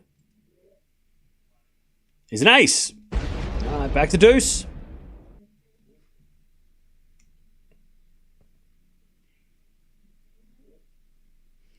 South Africa has a lot of inland cities, so don't think swimming is a priority unless you live near the coast. Pardon me, yeah.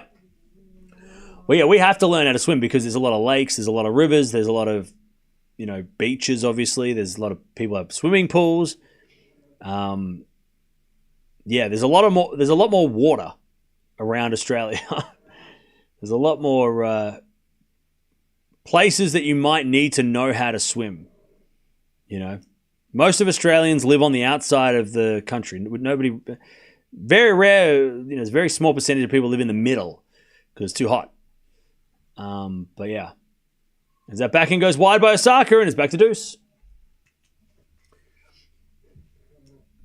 And even if you do live a little bit more inland, you still have like rivers and lakes, that are cutting through Australia. So you're going to be near water. You can't avoid water in Australia. It's there. There's water everywhere.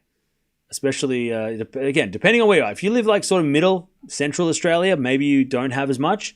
So you don't need to learn how to swim there. But if you live in Melbourne, Sydney, Brisbane, Perth, Adelaide, all the major cities are on the coast. So if you live anywhere near there, you need to know how to survive in the water. Anyways, backhand return from Bronzetti. Into the front of Osaka. Bronzetti with a forehand to get the break back. Into the backhand of Osaka. Into the front of Bronzetti. Osaka forehand down the backhand of Bronzetti. Into the backhand of Osaka. Bronzetti backhand slice. Drop shot. Osaka gets there and puts it away. And that drop shot was just way too high. Back to deuce.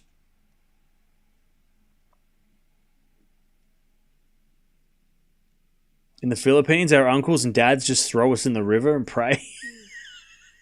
That's how we learn.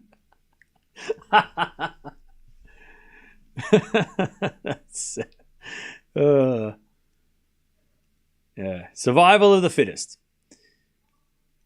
If you swim back, you can stay.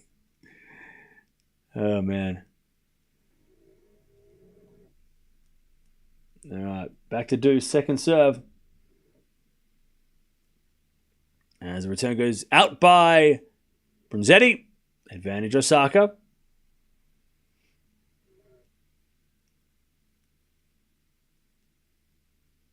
Advantage Osaka.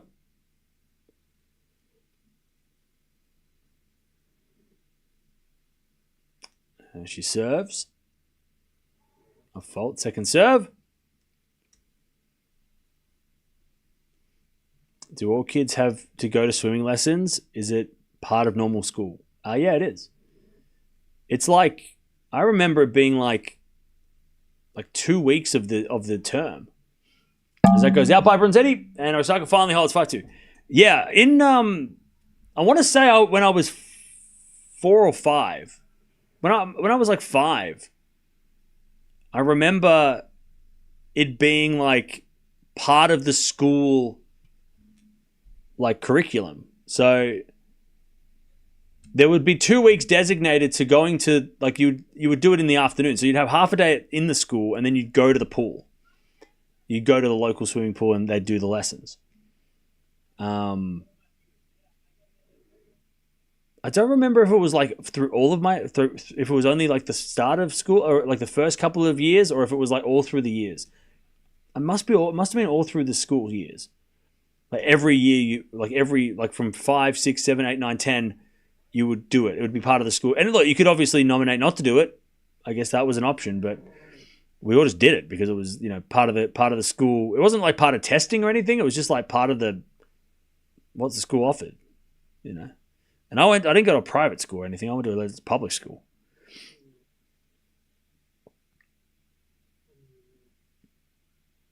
It depends on the school as well. Yeah, it probably depends on the school. But like I just went to a normal ass school and they did it. It wasn't nothing fancy. And then in high school, that was like they had like swimming carnivals and stuff, and they do and that was optional, right? You didn't have to do that shit. There was no lessons in high school. But yeah, most Australian kids have to learn how to swim, or at least it's part of it. High school was for like houses, right? High school was, yeah. High school, yeah, exactly. High school was yeah. It's I was like, what do you mean? Yeah. High school was like, you would be putting like, you'd have like, different teams, and it'd be like, yeah. If you wanted to be like a competitive swimmer, yeah, no, I know what you meant. It took me a minute. All right, 5-2. Osaka runs in for a drop shot and hits it in the net. 15 love. Actually can't really swim. DJ, did you have to learn how to swim at school? Or was that not a thing in Adelaide? Maybe it's a Melbourne thing.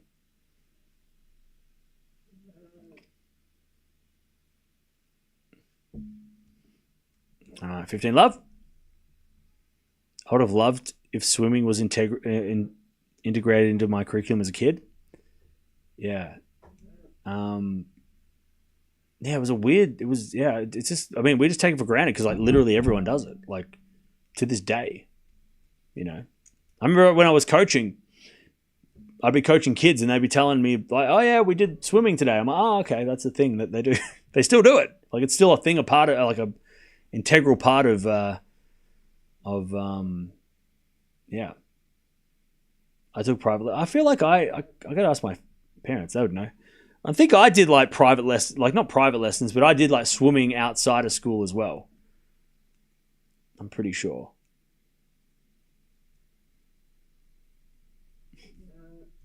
All right, 30 love. There's a bit of fault from Bronzetti. Second serve.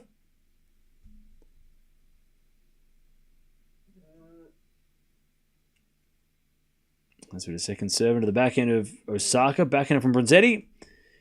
To the backhand of Osaka. It's Bronzetti forehand. It goes in the backhand of Osaka and she puts it away. 30-15. 30-15. When I lived in Minnesota, they had us swim in the gym class. When I moved back to Pennsylvania, they didn't. Okay. Interesting. My pops couldn't swim or didn't learn to swim. My school we regularly went to the local pools of swimming. Yeah, my grandpa couldn't swim, which was crazy because he loved yachts. Like, okay, I guess. Thank God for life jackets, I guess, But Yeah, I think it must be just like, it must be a newish thing. Like, as in, like, in Australia. It must not be like, hasn't been a thing for like forever, but probably in the last maybe like 40, 50 years, it must have been like integrated into school, because there must have been an incidences that were happening, you know, maybe back in the 50s and 60s, a lot of kids that didn't know how to swim, like, you know what I'm saying? You know, there must have been a reason to go, okay, this is a problem, everyone needs to know how to swim. There must have been something. Anyways, we're back. We're going to a third. Osaka wins a set, 6-2, pretty easily. And we're going 3. We are going 3. Harold Holt PM famously drowned. Yeah, maybe that was it. Maybe it was that. Maybe that was the Prime Minister of Australia. You know, maybe that's what triggered it. Well, shit, we better learn how to do this, because swimming is important around here, you know. All right, Bronzetti, she's off to the bathroom, but Osaka levels this match. We had skating compulsory in first grade, gym in second, and swimming in third, and you could choose in fourth onwards. Really? Like, as in, like, what? Like ice skating? Ice skating, or what skating? 11 winners and 11 errors from Osaka, 4 winners and 9 errors from Bronzetti. But a lot of breakpoint chances for both in that set. Osaka took 3, Bronzetti took 1, and that was enough for Osaka to take the set. All right. Bronzetti running for the. She's only got she's not having a bathroom break. She's just getting between timeout between. I think she can go to the bathroom for as long, like 5 minutes, right? So.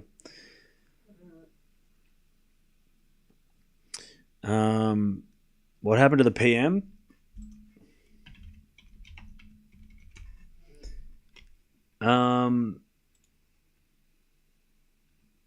So Harold Holt, 17th Prime Minister of Australia. He did he disappear and then they found him, or did he? I don't know, because isn't there a conspiracies around this? Isn't this a conspiracy thing?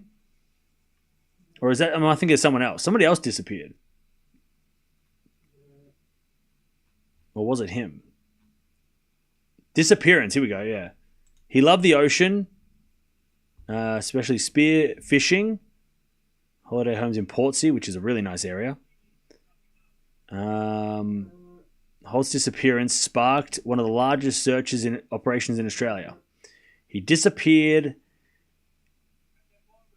in 1967 after going down in Portsea.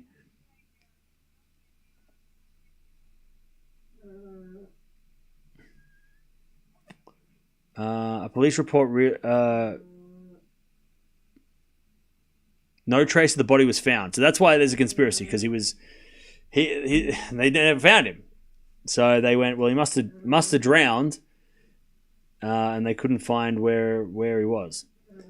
The verdict. Oh yeah, so a coroner inquest in 2005 returned a verdict of accidental drowning. It was generally accepted that he had overestimated his swimming abilities.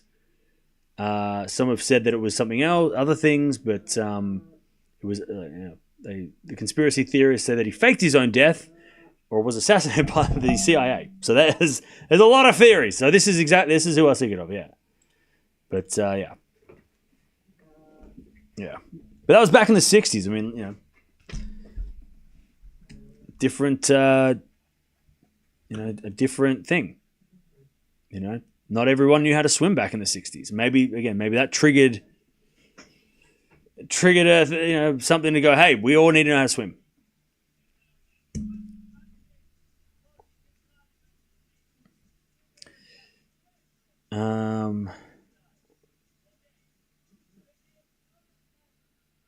Witnesses saw him being swept away. Yeah, well, there you go. I mean, when there's no hard evidence, it's always fun to I guess people have fun making up different what if this might have happened, but yeah, big deal. I mean, when the leader of the country goes missing, I mean, that doesn't happen. That doesn't happen. Not while they're leading the country. Like, that's crazy. Like, when they disappear, it's obviously a crazy thing, But it's sad, All right, Osaka serving first in the third. Let's bring it back to tennis. Naomi Osaka. Can she win this in 3? Let me know, chat, who you got winning the final set. Who have you got? First serve is fault, second serve. Second serve. As we return out of the backhand of Osaka. Forehand from Bronzetti. The forehand of Osaka. As with a backhand slice from Bronzetti. Into the forehand of Osaka as Bronzetti backhand again. To the backhand of Osaka. Into the backhand of Bronzetti. As Osaka backhand down the line of the net. Love 15. Osaka in 4. Osaka close. Harold Holt Learning wasn't on my bingo card for the stream. Me neither. Love 15. Heart says Osaka, head says Bronzetti. Would have been one of the biggest stories in the world if it happened today. Oh, yeah. I mean, people that we don't even know go missing and you hear crazy things about it, right? But imagine someone who was, the prime minister of a country disappears. That would be one of the craziest things these days. It was love 30. Osaka makes it out the error. Bronzetti looking to break straight away. That's a fault from Osaka, second serve. Also, we should be getting the schedule for tomorrow pretty shortly. Maybe they're waiting for the men's qualies to finish, but we should be able to see what's going on tomorrow.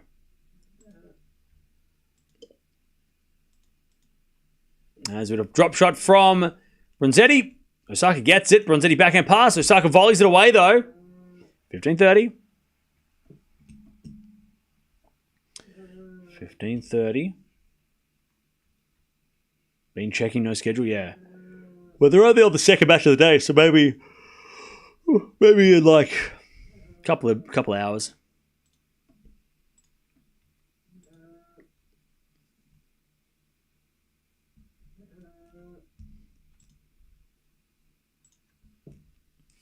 All right, 15-30.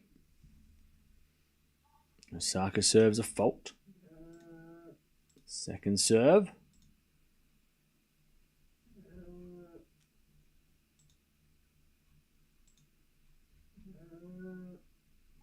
As return goes in, and then Osaka in the net. And it's 15-40. Osaka not happy. 15-40, by the way. Maya Joint beat Teichmann in the quali. Let's go. Australian tennis is coming back. Chad, if Dasha wins Madrid, I'm going to lose it. Just a fair warning. If Dasha wins Madrid, I'm going to lose it. All right. Slice from Bronzetti. Goes in the forehand of Osaka, and Osaka gets a winner, and it's one save, 30-40. Where's Dasha? I need to see Dasha's draw again. Hang on. Okay, Dasha's not in an easy part of the draw, but I don't think it's out of the possibilities of her making a quarterfinal. Like Alexandrova, Pegula in the way. Rybakina or Paolini quarterfinal, maybe. As Bronzetti hits it out, and Osaka holds. Osaka saves the break points. Deuce. Why do you think Dasha could win Madrid? Just because I want her to win Madrid. Look, I think that she's got a better chance of winning Rome than Madrid, Dasha. I think the slower clay, the better. As a forehand now into the net from Osaka. Advantage Bronzetti. I'm a little worried for Dasha against Alexandrova. That's a tough matchup. I don't like that matchup, but yeah, I'll take the if she doesn't play Alexandra Eala, she could make it to the 4th round of quarterfinals. As a backhand from Osaka, that goes out. Bronzetti breaks. First game of the 3rd. I think Alexandra Eala beats Dasha. Yeah, that's why I'm a little worried. I need Alexandra Eala to not get to the 3rd round so that Dasha has a better chance. All right.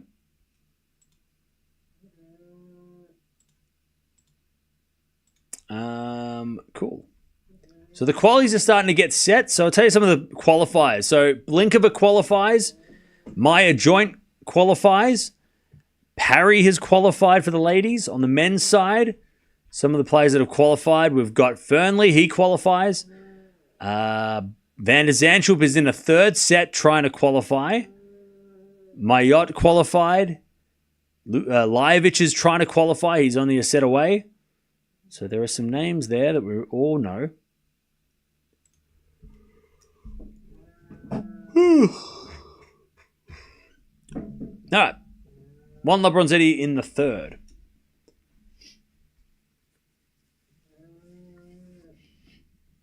Jones going to do well for us in the future. She looks very dangerous. And Jones, oh yeah. Yeah, we got some great young players coming through on the women's side.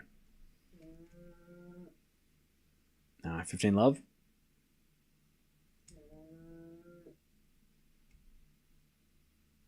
As Bronzetti serves again. Into the backhand of Osaka. Osaka gets wide. 30 love.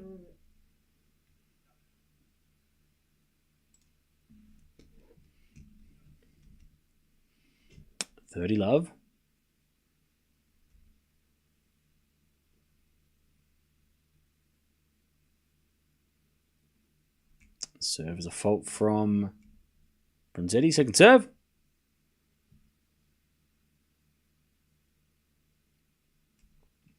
Serve the backhand of Osaka. Backhand out from Bronzetti is a drop shot.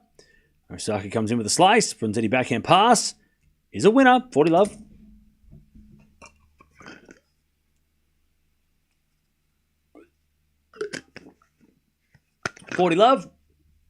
To consolidate the break.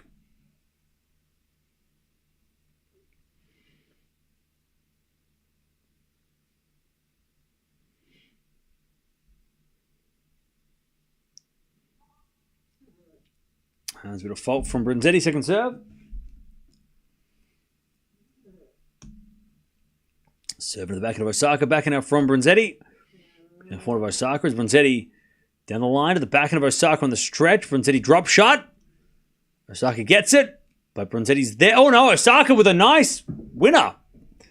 She kind of hit it like a cross-court spinny winner, and Bronzetti was there, but just didn't read it properly. All right, 40-15.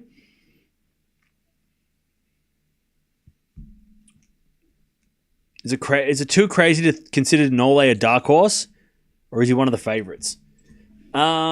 I think his draw puts him as one of the favorites. I don't think Djokovic is. I don't know if Djokovic is a dark horse to win. Personally, I don't think he is. I think Djokovic is one of the favorites. There's a bit of forehand now inside out to the backhand of Osaka on the stretch. Bronzetti's slice. It's a drop shot. Osaka can't get it. All right, 2 love. Djokovic should really cruise through to the quarterfinals. I agree. I think Djokovic has got the easiest draw of the bunch. But again, there are players that, Van der Zandschulp qualifies and he plays Djokovic in the second round. And we got to consider that, right? All right, Osaka, 15 love. Yep, 15 love.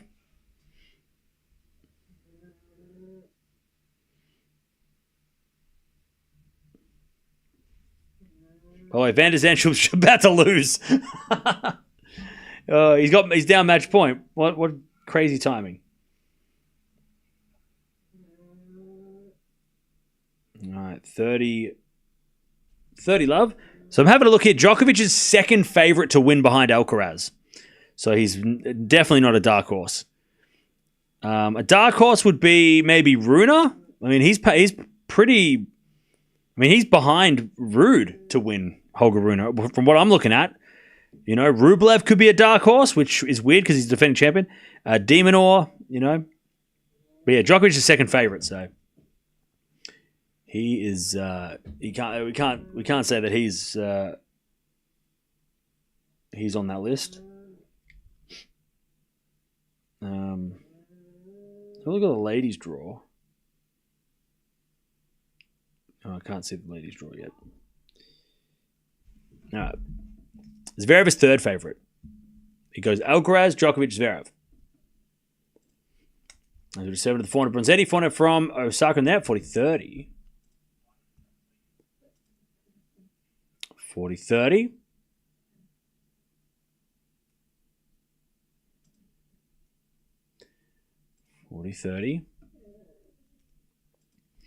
As Osaka serves again.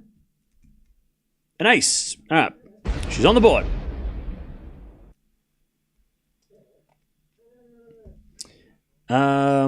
Boddick just lost. Yeah, okay. See, I had nothing to do with that. That just happened. Well, that means Djokovic won't have to play him. Unless he's the lucky loser. All right. He was up 4-1 in the tiebreak and lost? Oh, gross. That's rough. That is rough. Alcaraz needs this title to keep his number one chance alive. Yeah, but I'm sure he's probably not bothered by that. If he starts thinking about that, then he's not going to win. That's just, you know, that's just the fact, you know. You start focusing on that, you're going to start putting all the pressure on yourself for no reason.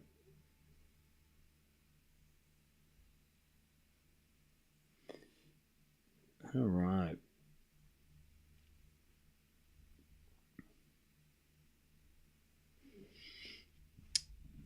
Two-one. Honestly, forgot number one at this point. Yeah, forget number one at this point for Zverev and Alcaraz. Exactly.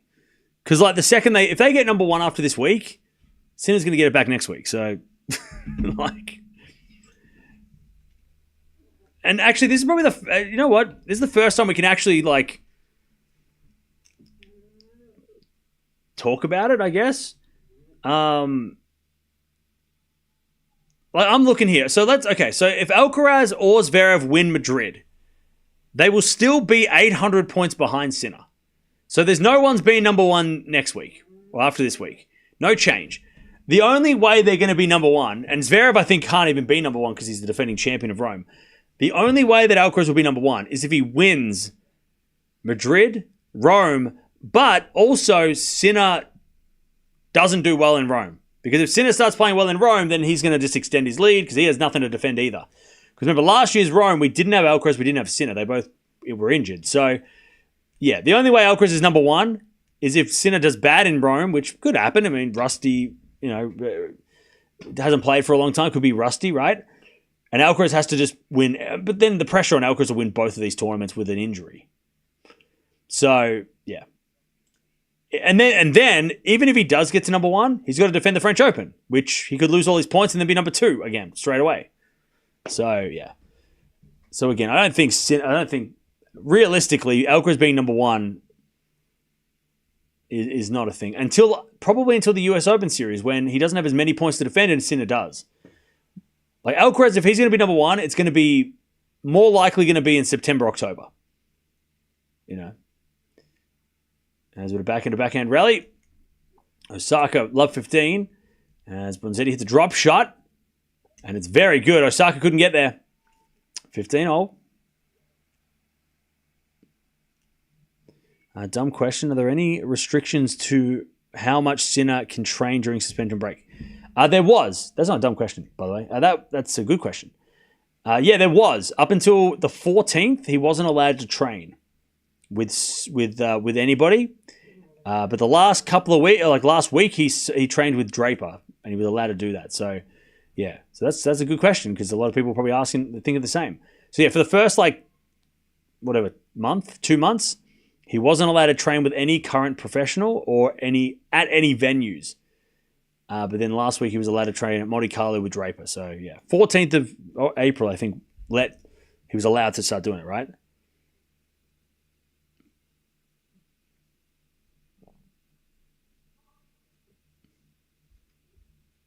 All right, first serve is a fault. Second serve.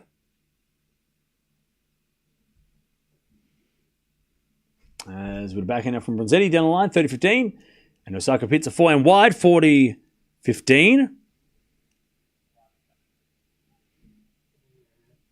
40-15.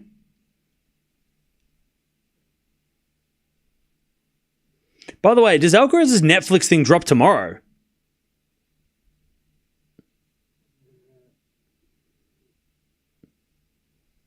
Is Alcaraz's Netflix thing on tomorrow? Is it tomorrow? I'm going to have to watch it. Shit. Tomorrow. I'm going to watch it tomorrow. Bronzetti, by the way, just grabbed her hip. Hopefully nothing serious. 40-30.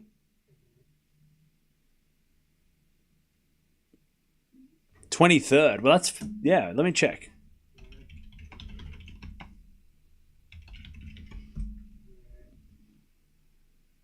It might come out on the 24th in Australia because of time zones. Anyways, backhand goes in the fault of Osaka. Bronzetti gets there. Osaka puts it away, though. And it's deuce. We get to deuce.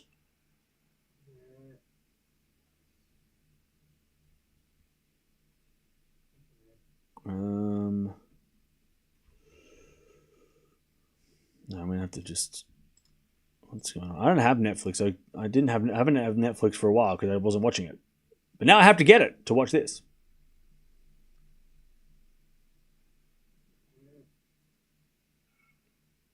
It says season 1 trailer. Is this going to be like an ongoing thing? That'd be cool. Anyways, advantage Bronzetti. Goes for, where is it?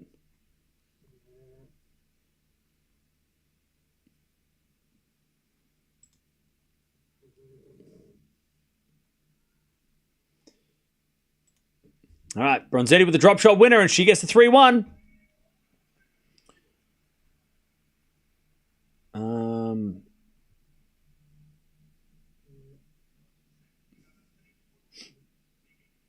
All right, 3-1 Bronzetti.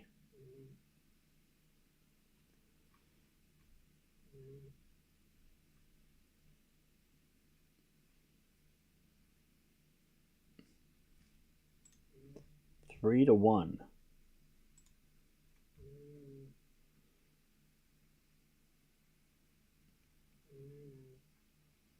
Okay, 3-episode series will premiere on April 23rd. I do like those sort of documentaries on Netflix when they have like a 3-part series. I think that's a good way of doing it. Usually part 1's about like who the hell is Alcaraz, and then part 2 is probably going to be about beating Nadal and Djokovic at Madrid a couple of years ago, and then part 4 is probably like the last year of what he's done, right? Like part 1, growing up, part 2, becoming pro, part 3, the last 12 months, which have been pretty incredible. Well, I know what I'm doing tomorrow. All right, love 15. Bronzetti trying to get this double break.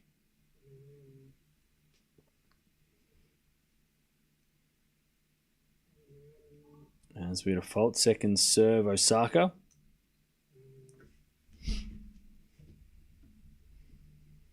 It comes out tomorrow for Australia? Yeah. It'd be good. I mean, does it come out at nighttime or during the day? I'll have to check. Osaka hits it long, and it's love 30.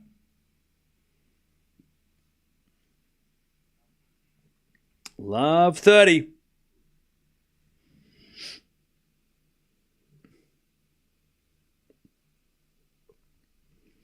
Love 30. Chance for Bronzetti for that double break.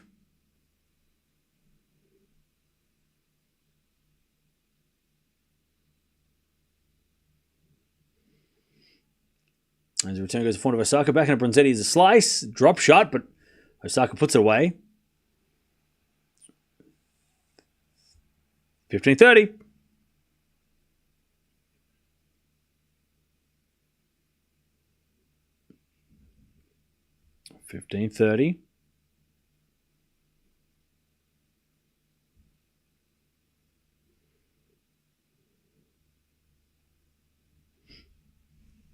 As we return now into the... No, it was out by Bronzetti. Okay, 30 all. 30 all. All right, serve again. Osaka needs a comeback. By the way, don't forget to subscribe if you haven't already. We're watching something tomorrow. I don't know what we're watching tomorrow, but we'll be watching something. And then, of course, on Thursday is when it seriously kicks off. Everything starts going crazy. We start watching the big guns.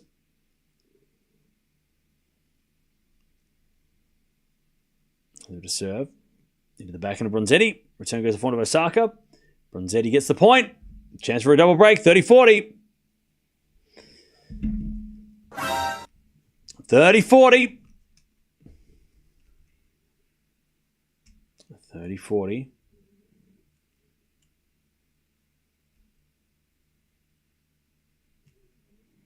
As we had a fault from Osaka. Second serve. Second serve.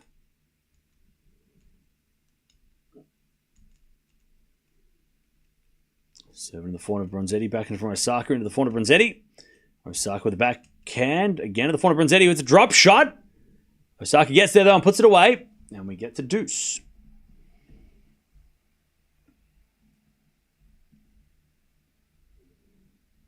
Now we get to deuce.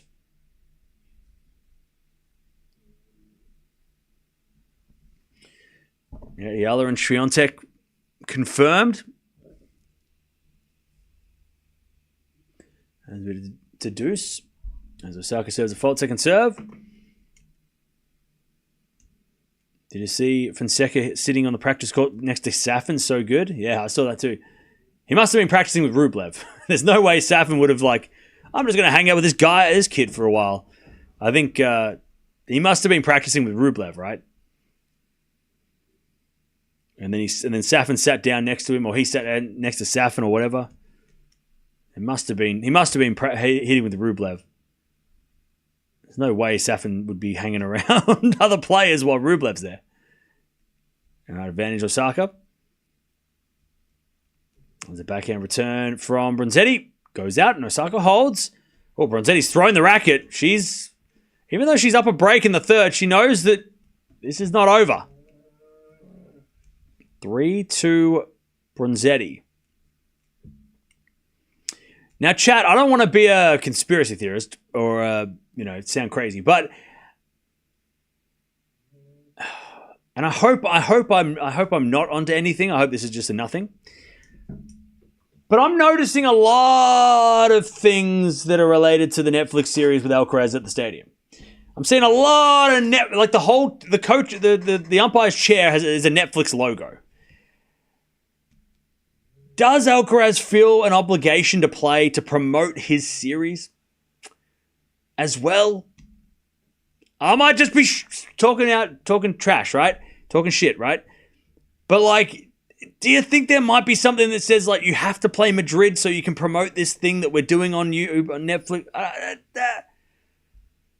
I mean, look, he might be healthy and fine and then it doesn't matter.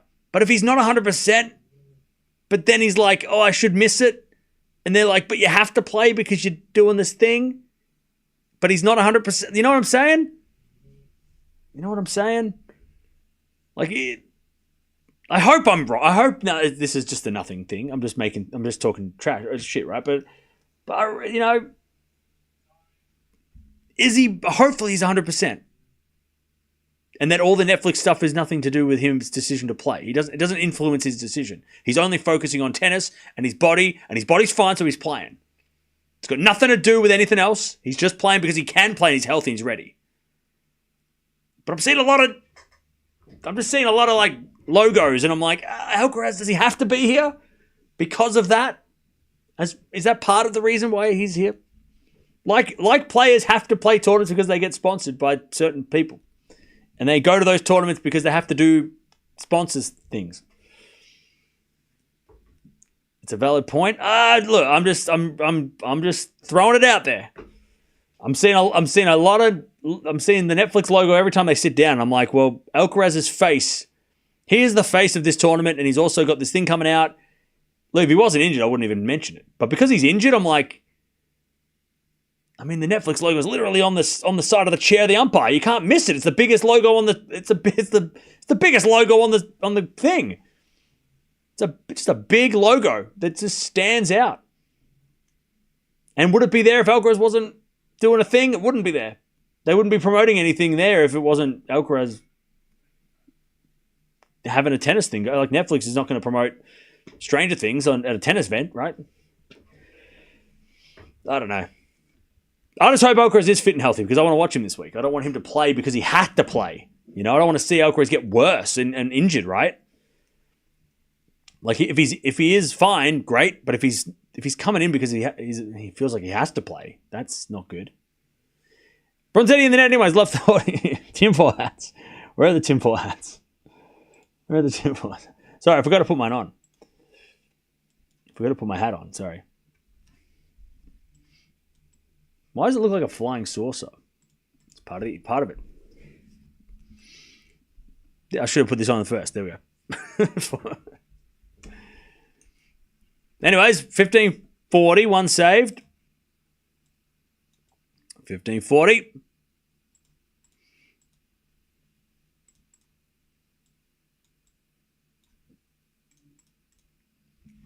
As a fault by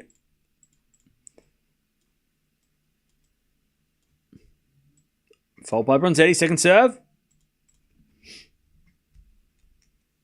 Second serve, the back to Osaka, return goes in the net, and we get to 30-40.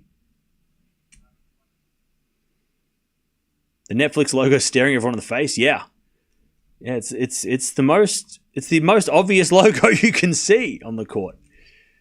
I mean, it stands out because the rest of the advertising is blue, so it kind of like all blends together. But then you just see next to the umpire. I mean, at night, you're gonna see that at night. That is a big advertising billboard. As the forehand line, the backhand of Bronzetti. Osaka forehand cross court. Bronzetti gets it. As Osaka forehand down the line, the backhand of Bronzetti. Into the backhand of Osaka, who hits it down the line wide. We get the deuce.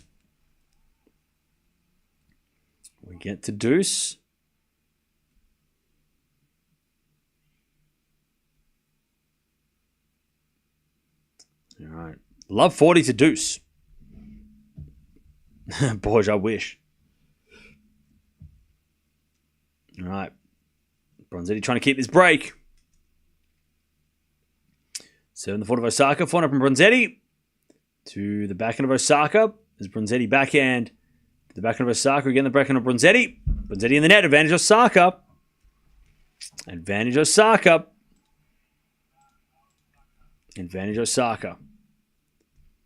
Chad, I feel like we need to start cracking down on people coming in here and just start like blaming players for stuff. I feel like we need to look, you can get annoyed by something happening, but people coming in here, I feel like we need to tighten it up a bit, I reckon. There's a bit of backhand wide by Osaka, and it's back to deuce. We can make jokes and stuff, but I just feel like we're getting. I feel like we're maybe a little bit too nice at times for people coming in here and blaming players for losing and stuff. I feel like it's not fun. It's not what we're about. We're pro player here. We are pro players. We support the players even if they're not playing and not winning. You know, we are pro player. We're a pro player channel. All right, advantage Osaka. So please don't come in here and start blaming Osaka for losing, or saying all these crazy things that nobody wants to hear. All right, keep it to yourself. Advantage Osaka to get back on serve.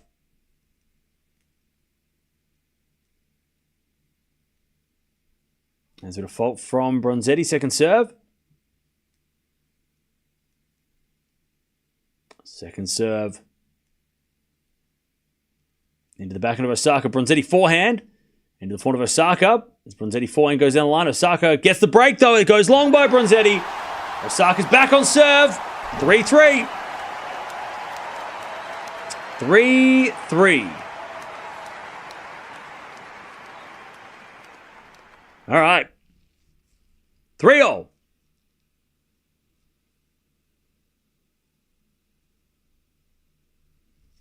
3-0. 2 hours played, by the way, and this match is exactly what I'd hoped. It's an epic. It is an epic. Or at least it's turning out to be an epic. All right, 3-0. And a bit of forehand now from Osaka into the backhand of Bronzetti. Osaka backhand. Into the net. Love 15. Tennis gods might think you know too much, especially about the Alcaraz thing. Now, we're cool to the tennis gods. We worship them every week by watching matches. We pay out. Look, tennis gods. We respect them, and we, like I said, every look. This isn't a cult, and neither a church. But if it was, it's open 24 hours a day, and I'm here all the time. I live at the church, right, of tennis here, all right? So we're always respectful for the tennis gods. Love 30. Double fault. Love 40. Chance for Bronzetti to get the break again. Love 40.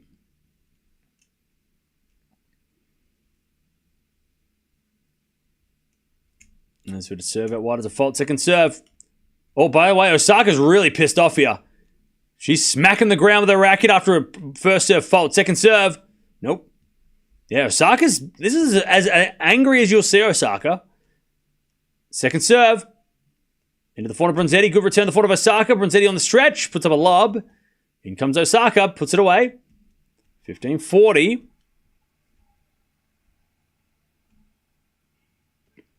15-40.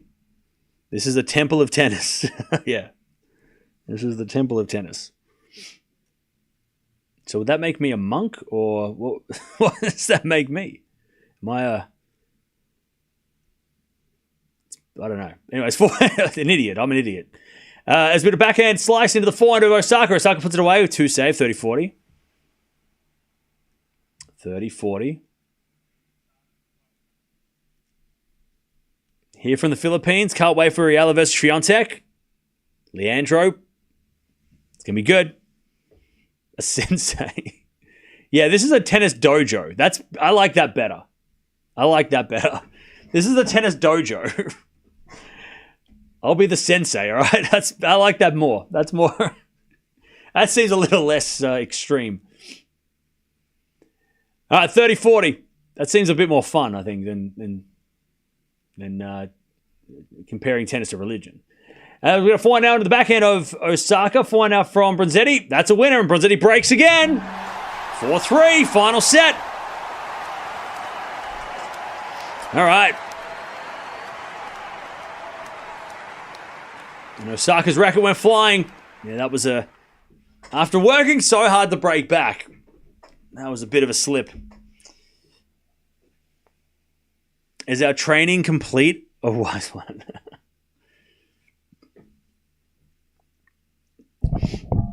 Oh, man. Never seen Osaka have so much trouble holding service games. Well, it is on clay. So, I mean, clay courts, holding serve is not as easy on clay. That was because Osaka hit double faults. Yeah, it was. Her serve was off in that game for sure.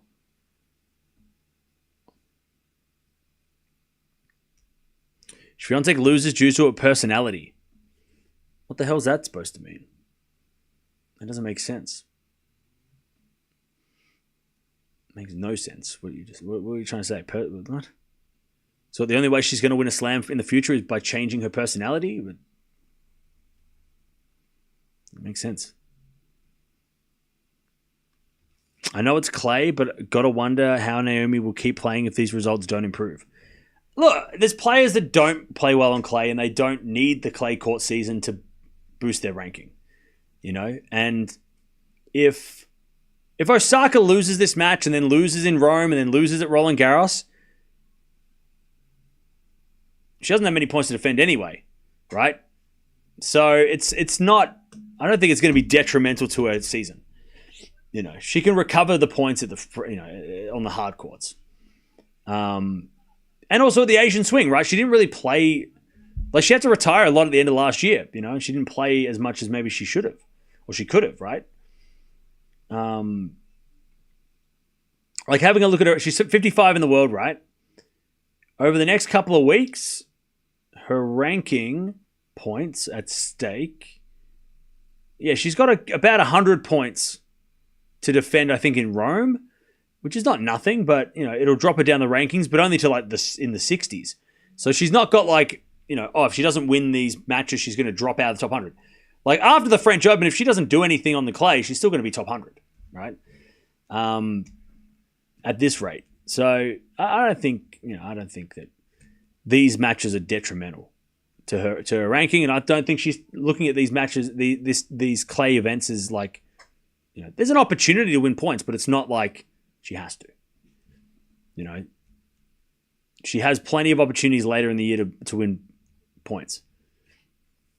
As that goes in the corner, Bronzetti, love 15, and that goes out by Bronzetti, love 30. Yeah, Osaka's got to win on the hard court. That's where she's going to get the points. Love 30. Love 30.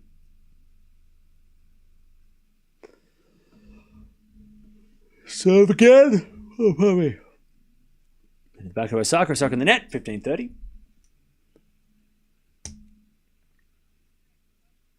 15-30.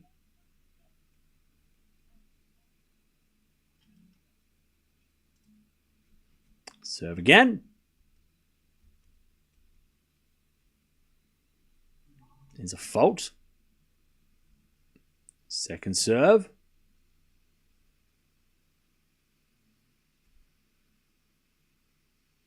Serve to the back end of Osaka. Return goes long. 30-all. 30-all.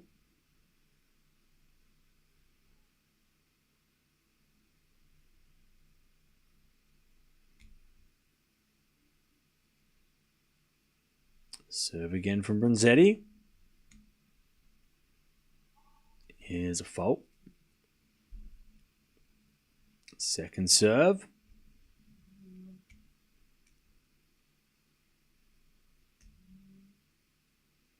Serve into the forward of Osaka. Return to the back of Bronzetti. Osaka backhand. Into the slice. Bronzetti. It's a drop shot and it's in the net. Advantage. 30-40 Osaka. To get back the break. 30-40.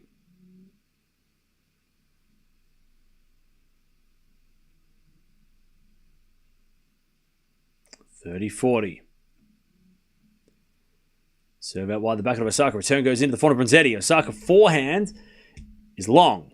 Back to deuce. Back to deuce.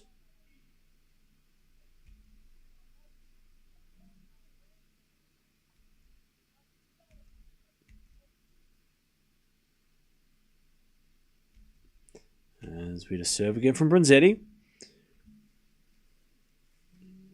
Yes, Sensei, believe. Oh, man. All right, return goes in the forehand of Bronzetti. Great return, Bronzetti.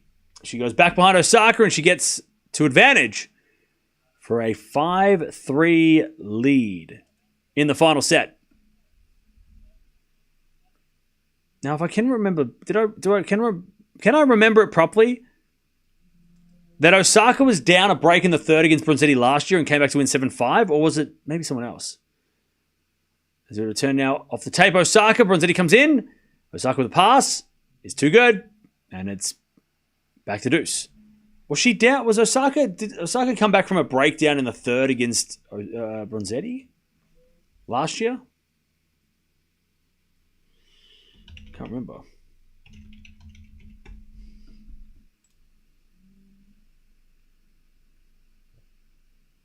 I can't remember.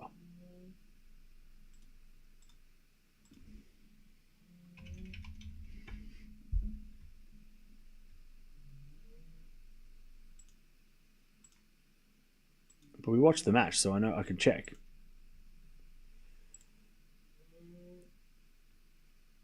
Osaka was up 3-love. She was up a break in the final set, and then it was back to 5-all, and then so yeah, Osaka led with a 4-1 lead, double break, and then Bronzetti came back. But then Osaka ended up winning, so Osaka almost lost from a 4-1 lead. It's a little different. Anyways, advantage Osaka to get back on serve in the final set.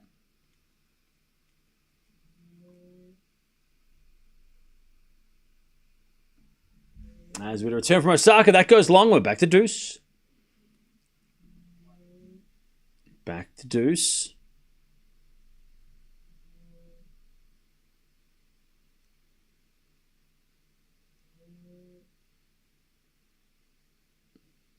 Back to deuce. Do a serve again from Bronzetti. As a default second serve.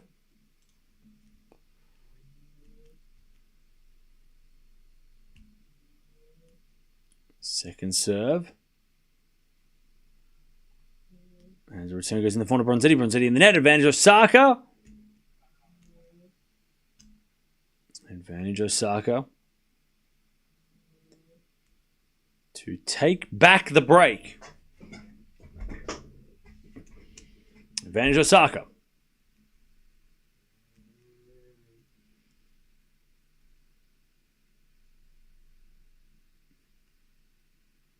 Bronzetti serves. A fault. Second serve.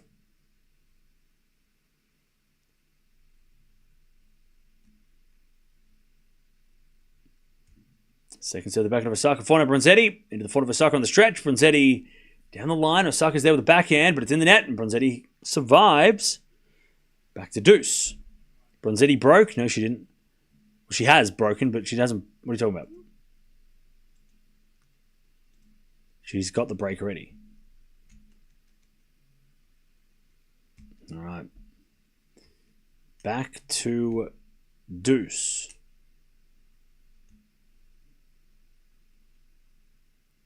Bronzetti serves. Fault.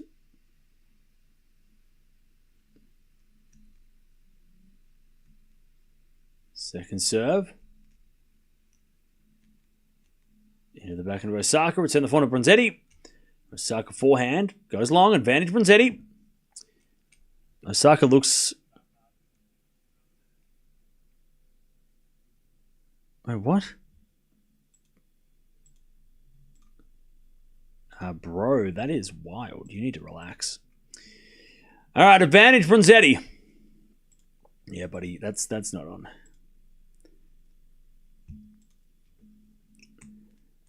Anyways, backhand return goes out by Osaka, and it's 5-3 Bronzetti. Osaka's going to serve to stay in the match. All right. Yep, 5-3, final set. Bronzetti leads. Let's see. Can you please not put scores in the chat? Let's see if Osaka can hold here.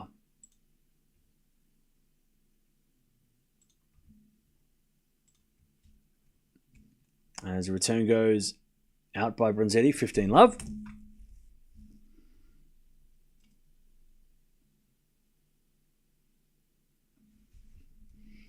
As we served on the tee, the forehand of Bronzetti. Return goes in the back of Osaka. Bronzetti drop shot. Osaka's going to get it, but hit it in the net. Somebody mentioned that Osaka's not good at getting back drop shots. She is. She gets to the shot, but she doesn't know what to do with it. Like, she doesn't know whether she should drop shot off a drop shot or hit a forehand winner, or like, she doesn't know what to do when she gets to it. You're right.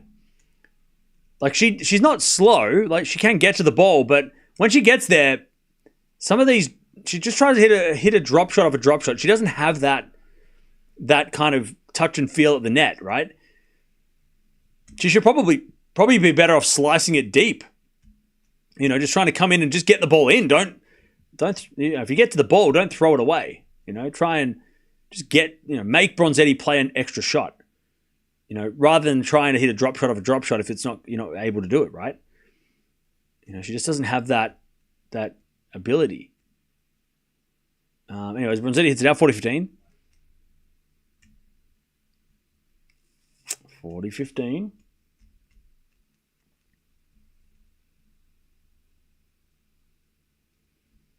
As Osaka serves again. To the backhand of Bronzetti.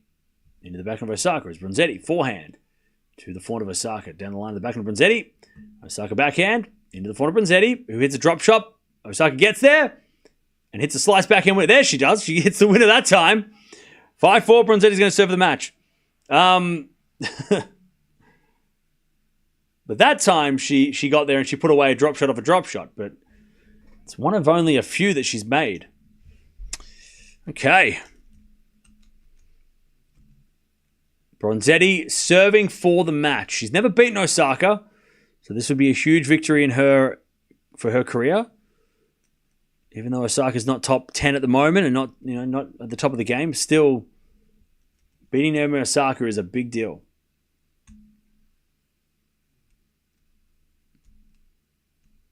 She heard you? Yeah. Yeah, she must have heard me. She's like, I'll show you. I can hit drop shots off drop shots. Watch me. All right. Winner of this plays Madison Keys in the second round.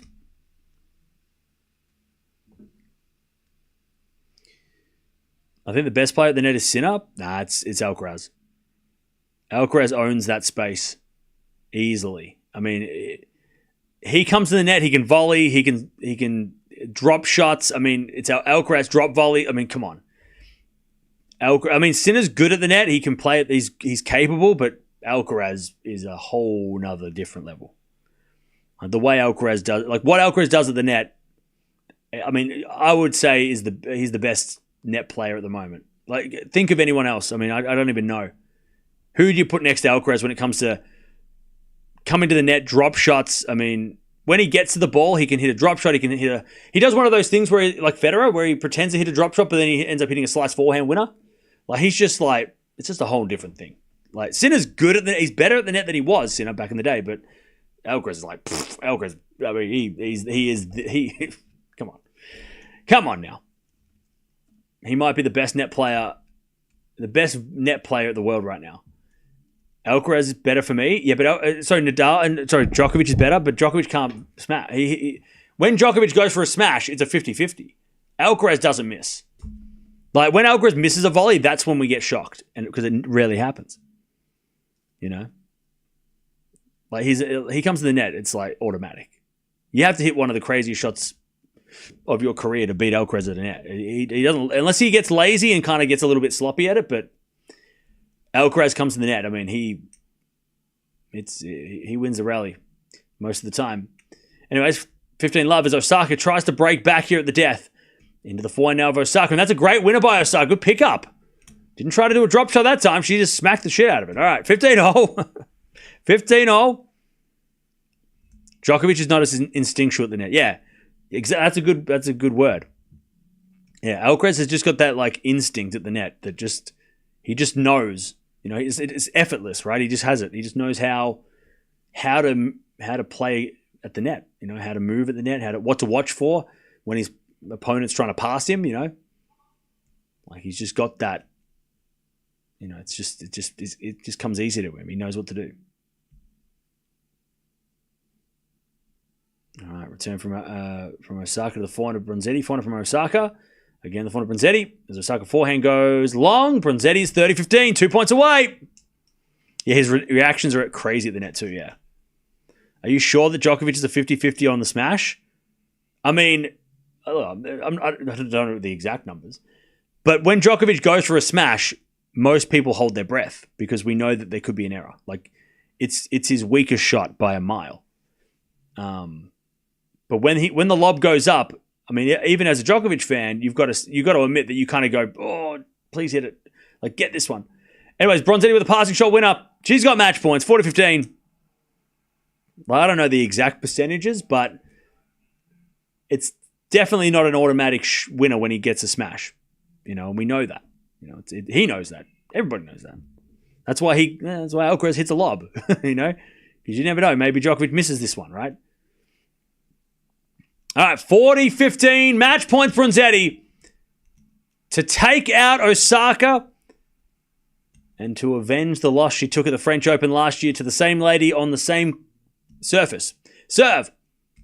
Here's a fault. Second serve. Second serve. Into the backhand of Osaka. Return goes into the front of Bronzetti. Osaka backhand. Into the front of Bronzetti. As Osaka slipped over. And Bronzetti gets the win. Osaka just tripped. And couldn't get to the ball. Bronzetti gets revenge. She doesn't celebrate because she knows that, Osaka slipped over at the end there and it's a little unlucky. Bronzetti's asking if she's all right. Good match, though. Good match. GG's. Bronzetti too good? Yep. Bronzetti gets the win. I'll tell you what, when these ladies play on clay, this is a good matchup. We saw that last year, so I'm glad it didn't disappoint. But Osaka, unfortunately, couldn't get the win. No Osaka Keys second round. Bronzetti would take on Keys instead. Also, Bronzetti just snapped a 3-match losing streak, I think, as well. So, good for her.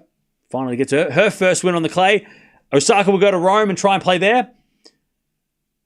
But, solid win by Bronzetti. That was not easy. Osaka, especially on this Madrid clay, we know it's a little bit quicker. It's a good, solid win. Osaka says goodbye. She'll go to Rome and play that. Actually, is there an event next week? I wonder if Osaka... Is there a WTA 125 next week, or is that just for the men? There is an event next week in France. Oh, and in Spain. I wonder if she'll go to the Catalonia Open. They're both 125. I wouldn't. If I'm Patrick Mouratoglou and Naomi Osaka and I want to get some clay tennis, I'd be going there. I wouldn't be saying no to go there. Well, there's 2 events next week that she could easily ask to play, and they'd probably go, yeah, you can play, hell yeah. They'd take Osaka for sure. Oh, it wouldn't be the worst idea. Let me have a look. I don't know. I mean, again, I don't know if maybe she's already on the entry list or something, but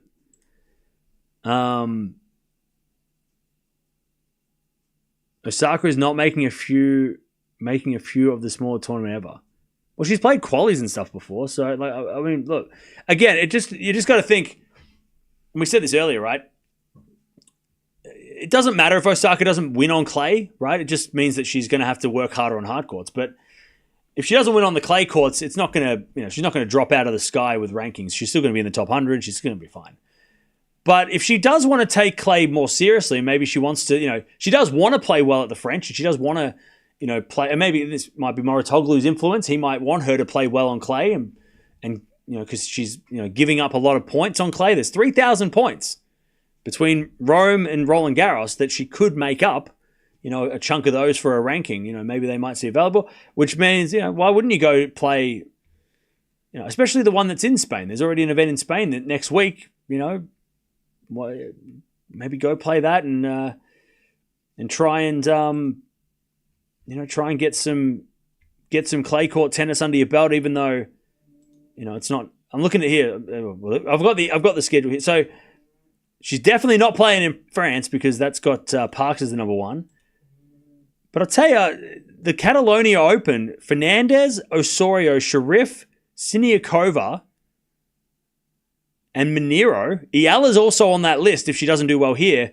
Eala's playing that tournament next week. So, I mean, if I'm Naomi Osaka, I might be calling up... and they haven't given out the wild cards yet, I don't think. So, I might be calling up the Catalonia Open and going, hey, can I play too? And I'm sure they'd say, sure, why not?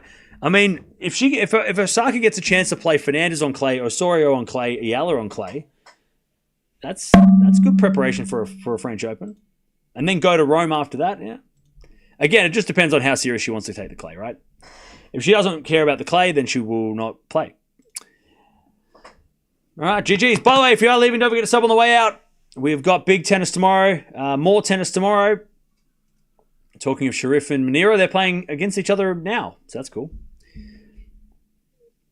All right, seems logical to play. It's only an hour flight. Yeah, again, it kind of comes down to whether or not Osaka and the team think that playing clay court tennis is how serious she wants to do well on clay. If she wants to, we saw with Eala, obviously clay is something she wants to get better at. We saw that she played at 125 last week when she could have had a week off. So it kind of depends on, I guess, how her and her team want to address clay court tennis, if anything, right? She doesn't need to play clay court tennis and be a good clay courter, but there's an opportunity, We'll see. Cam, do you think Alcaraz's net game is officially better than Fed's? No, Federer's... Come on. We can't compare to Fed. I mean, Alcaraz is up there, though. Oh, Deb, thank you. Yes, I won't forget. I've got it right here. Thank you for reminding me. Yes. All right, so before I forget, because they've been sitting on my desk for the last 2 days, we got some postcards. We got some more postcards for the wall. So if you want to send a postcard, PO Box is somewhere. Mia's up and about. She's excited by what is going on. So we've got 2 postcards and also a parcel. So this one here says, where is it from? This is from Italy, I'm guessing, because they're buildings. So thank you for the card. Thanks for the entertainment. Greeting from Florence. There we go, Florence. See, I was right. From Andrea. So thank you, Andrea, for the lovely postcard. That'll be featured on this wall. I'll take a photo of it and put it on the wall. And from Long Island. We've got hi, Cam and Mia. Loving your channel. Amazing presentation. You're knowledgeable, funny. Many thanks for all what you do. From Elizabeth. So shout out to Elizabeth. Appreciate that. From Long Island. Again, this will be on the... I'll take a photo and put it on the wall. If you want to send a postcard, PO Box, send it through. And then I got this one, which is from Deb. Moderator Deb. And I already opened it because I didn't know what it was. And I opened it and I was like, this, because I was expecting, that poster. So I thought it was that. But thank you, Deb. You didn't need to do this. And it says here, the other pictures I found didn't have high resolution to enlarge. Enjoy. And this is what Deb has sent. This is massive. I don't know where I'm going to put this, but channel legend. channel legend. I don't know. This is bigger than every other poster I've got in my house. I don't know where I'm going to put this. There's no room for it. It's too big. I don't have any more room. It's all... I gotta find something. I don't know. I'll figure it out. I don't know. I'm guessing, Deb, you were going to get the poster of him with the picture of him and Alcaraz, right? But then this is probably maybe better. That's crazy. Channel legend, be Jesus. Thank you, Deb. I'll figure it out. I don't know where we're going to put it. There's not much room. I mean, there's a little room over there, maybe, but I don't think you can see it.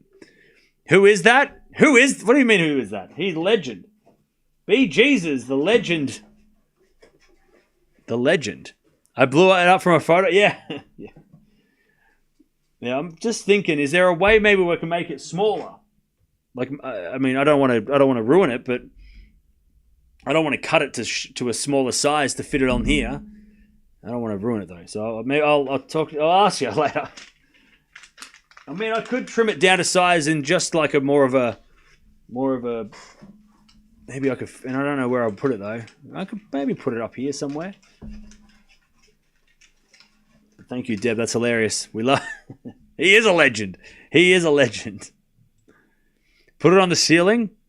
No, there's not much. I mean, yeah. You need a bigger house, yeah. I need to start streaming out of a warehouse or something. By the way, if you do want to send anything to the PO Box, there's a link down below. Or there's the address. Send it through. Like I said, the postcards, all the postcards, there's about 170 odd postcards that scroll through every stream. So if you want your postcard featured, it's a new thing we've been doing this year because of the postcard. We took the postcards off the wall because there was a lot of the people couldn't see them. But now you can see all your postcards. So these will be added to that. And thank you for sending them through. It's only a 16 by 20, not big, not so big. Yeah, but the issue is that I'm kind of running out of room. And you won't see it next to me here because Dash has taken up the space. I mean, it's as big as the Dash. Maybe not. I mean, it's almost the same size as the Dasher poster. I just don't have any... Hello. I don't know. I got to figure it out. I mean, I could put it here, but you're not going to see it because the camera's not like this. And I could put it there, but also you wouldn't see it. So I don't know. Well, I'll figure something out. I'll figure it somewhere. And you wouldn't see it back here. Yeah, I don't know. I'll work on it. I'll figure it out. But it's funny. It's a classic. When I opened it, I was like, oh, here we go. That's so funny.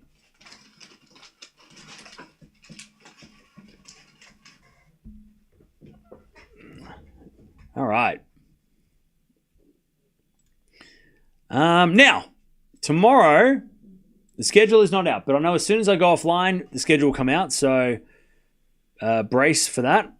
But I'll tell you what might happen tomorrow because we're starting to get some matches. So tomorrow, I think Monfils is playing tomorrow. Top of the half of the men's draw is playing tomorrow. So we've got Monfils. He's playing a qualifier. You've got Marijan Kaboli, which I think is interesting. Cilic is also playing tomorrow. Bublik Mikkelsen, Pirikar. So they're all playing tomorrow. And then on the women's side, you've got Raducanu will play tomorrow. Sakari will play tomorrow. Bencic also probably play tomorrow. Kvitova is probably playing tomorrow as well. Raducanu as well. So yeah, so we've got some options. Andreescu, I think, is playing tomorrow. So yeah, so when the schedule comes out, we'll know what's up. But yeah, there's a few. Thompson withdrew. Oh no, that's not good. Van der Zandschulp will replace him then because he is the luckiest loser. I think Van der Zandschulp he is the default. Like he's the go-to lucky loser. He always gets the lucky loser. So wait, So Thompson's playing a qualifier anyway. So it's going to be quali versus quali, I guess. Put a picture of Eala on the wall. I mean, maybe. I don't know where, but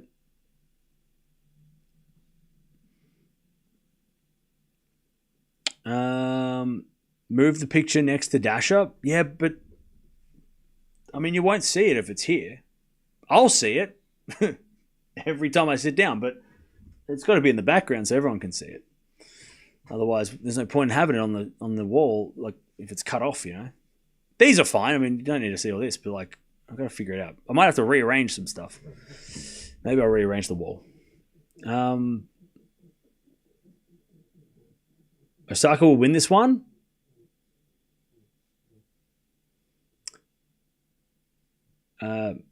Okay. The other side for Dasher. No, because then I can't. I bought this for the wall. I didn't buy this to be put somewhere else.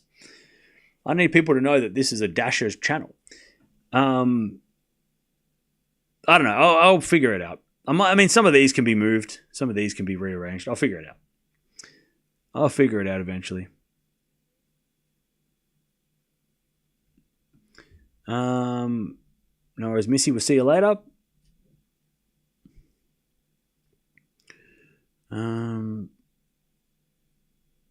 All right.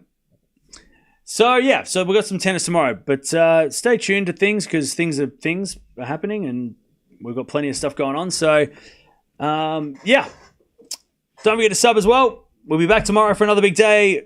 Probably a little bit of tomorrow might not be as big of a day as today because today was pretty busy for a day one. But Bronzetti, she is going to play Madison Keys in the next round. She takes out Osaka in 3 sets, 6-4, 2-6, 6-4. And she is into the next round, and if she can beat Keys as well, then maybe we shouldn't underestimate Bronzetti's clay court abilities. But if she beats Osaka, she's into the next round. I'll see you tomorrow.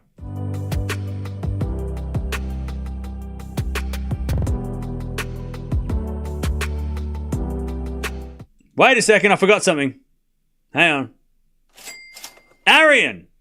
Sorry, I missed it. Hopefully you're still here. Thank you for the super chat. Appreciate that. Sorry, I was not focusing on anything. I was focusing on the match. Thank you for the $2 and also thank you for the 8 months as well. I'll see you guys tomorrow. Sorry, Arian, if you're still here. Thank you. Appreciate it.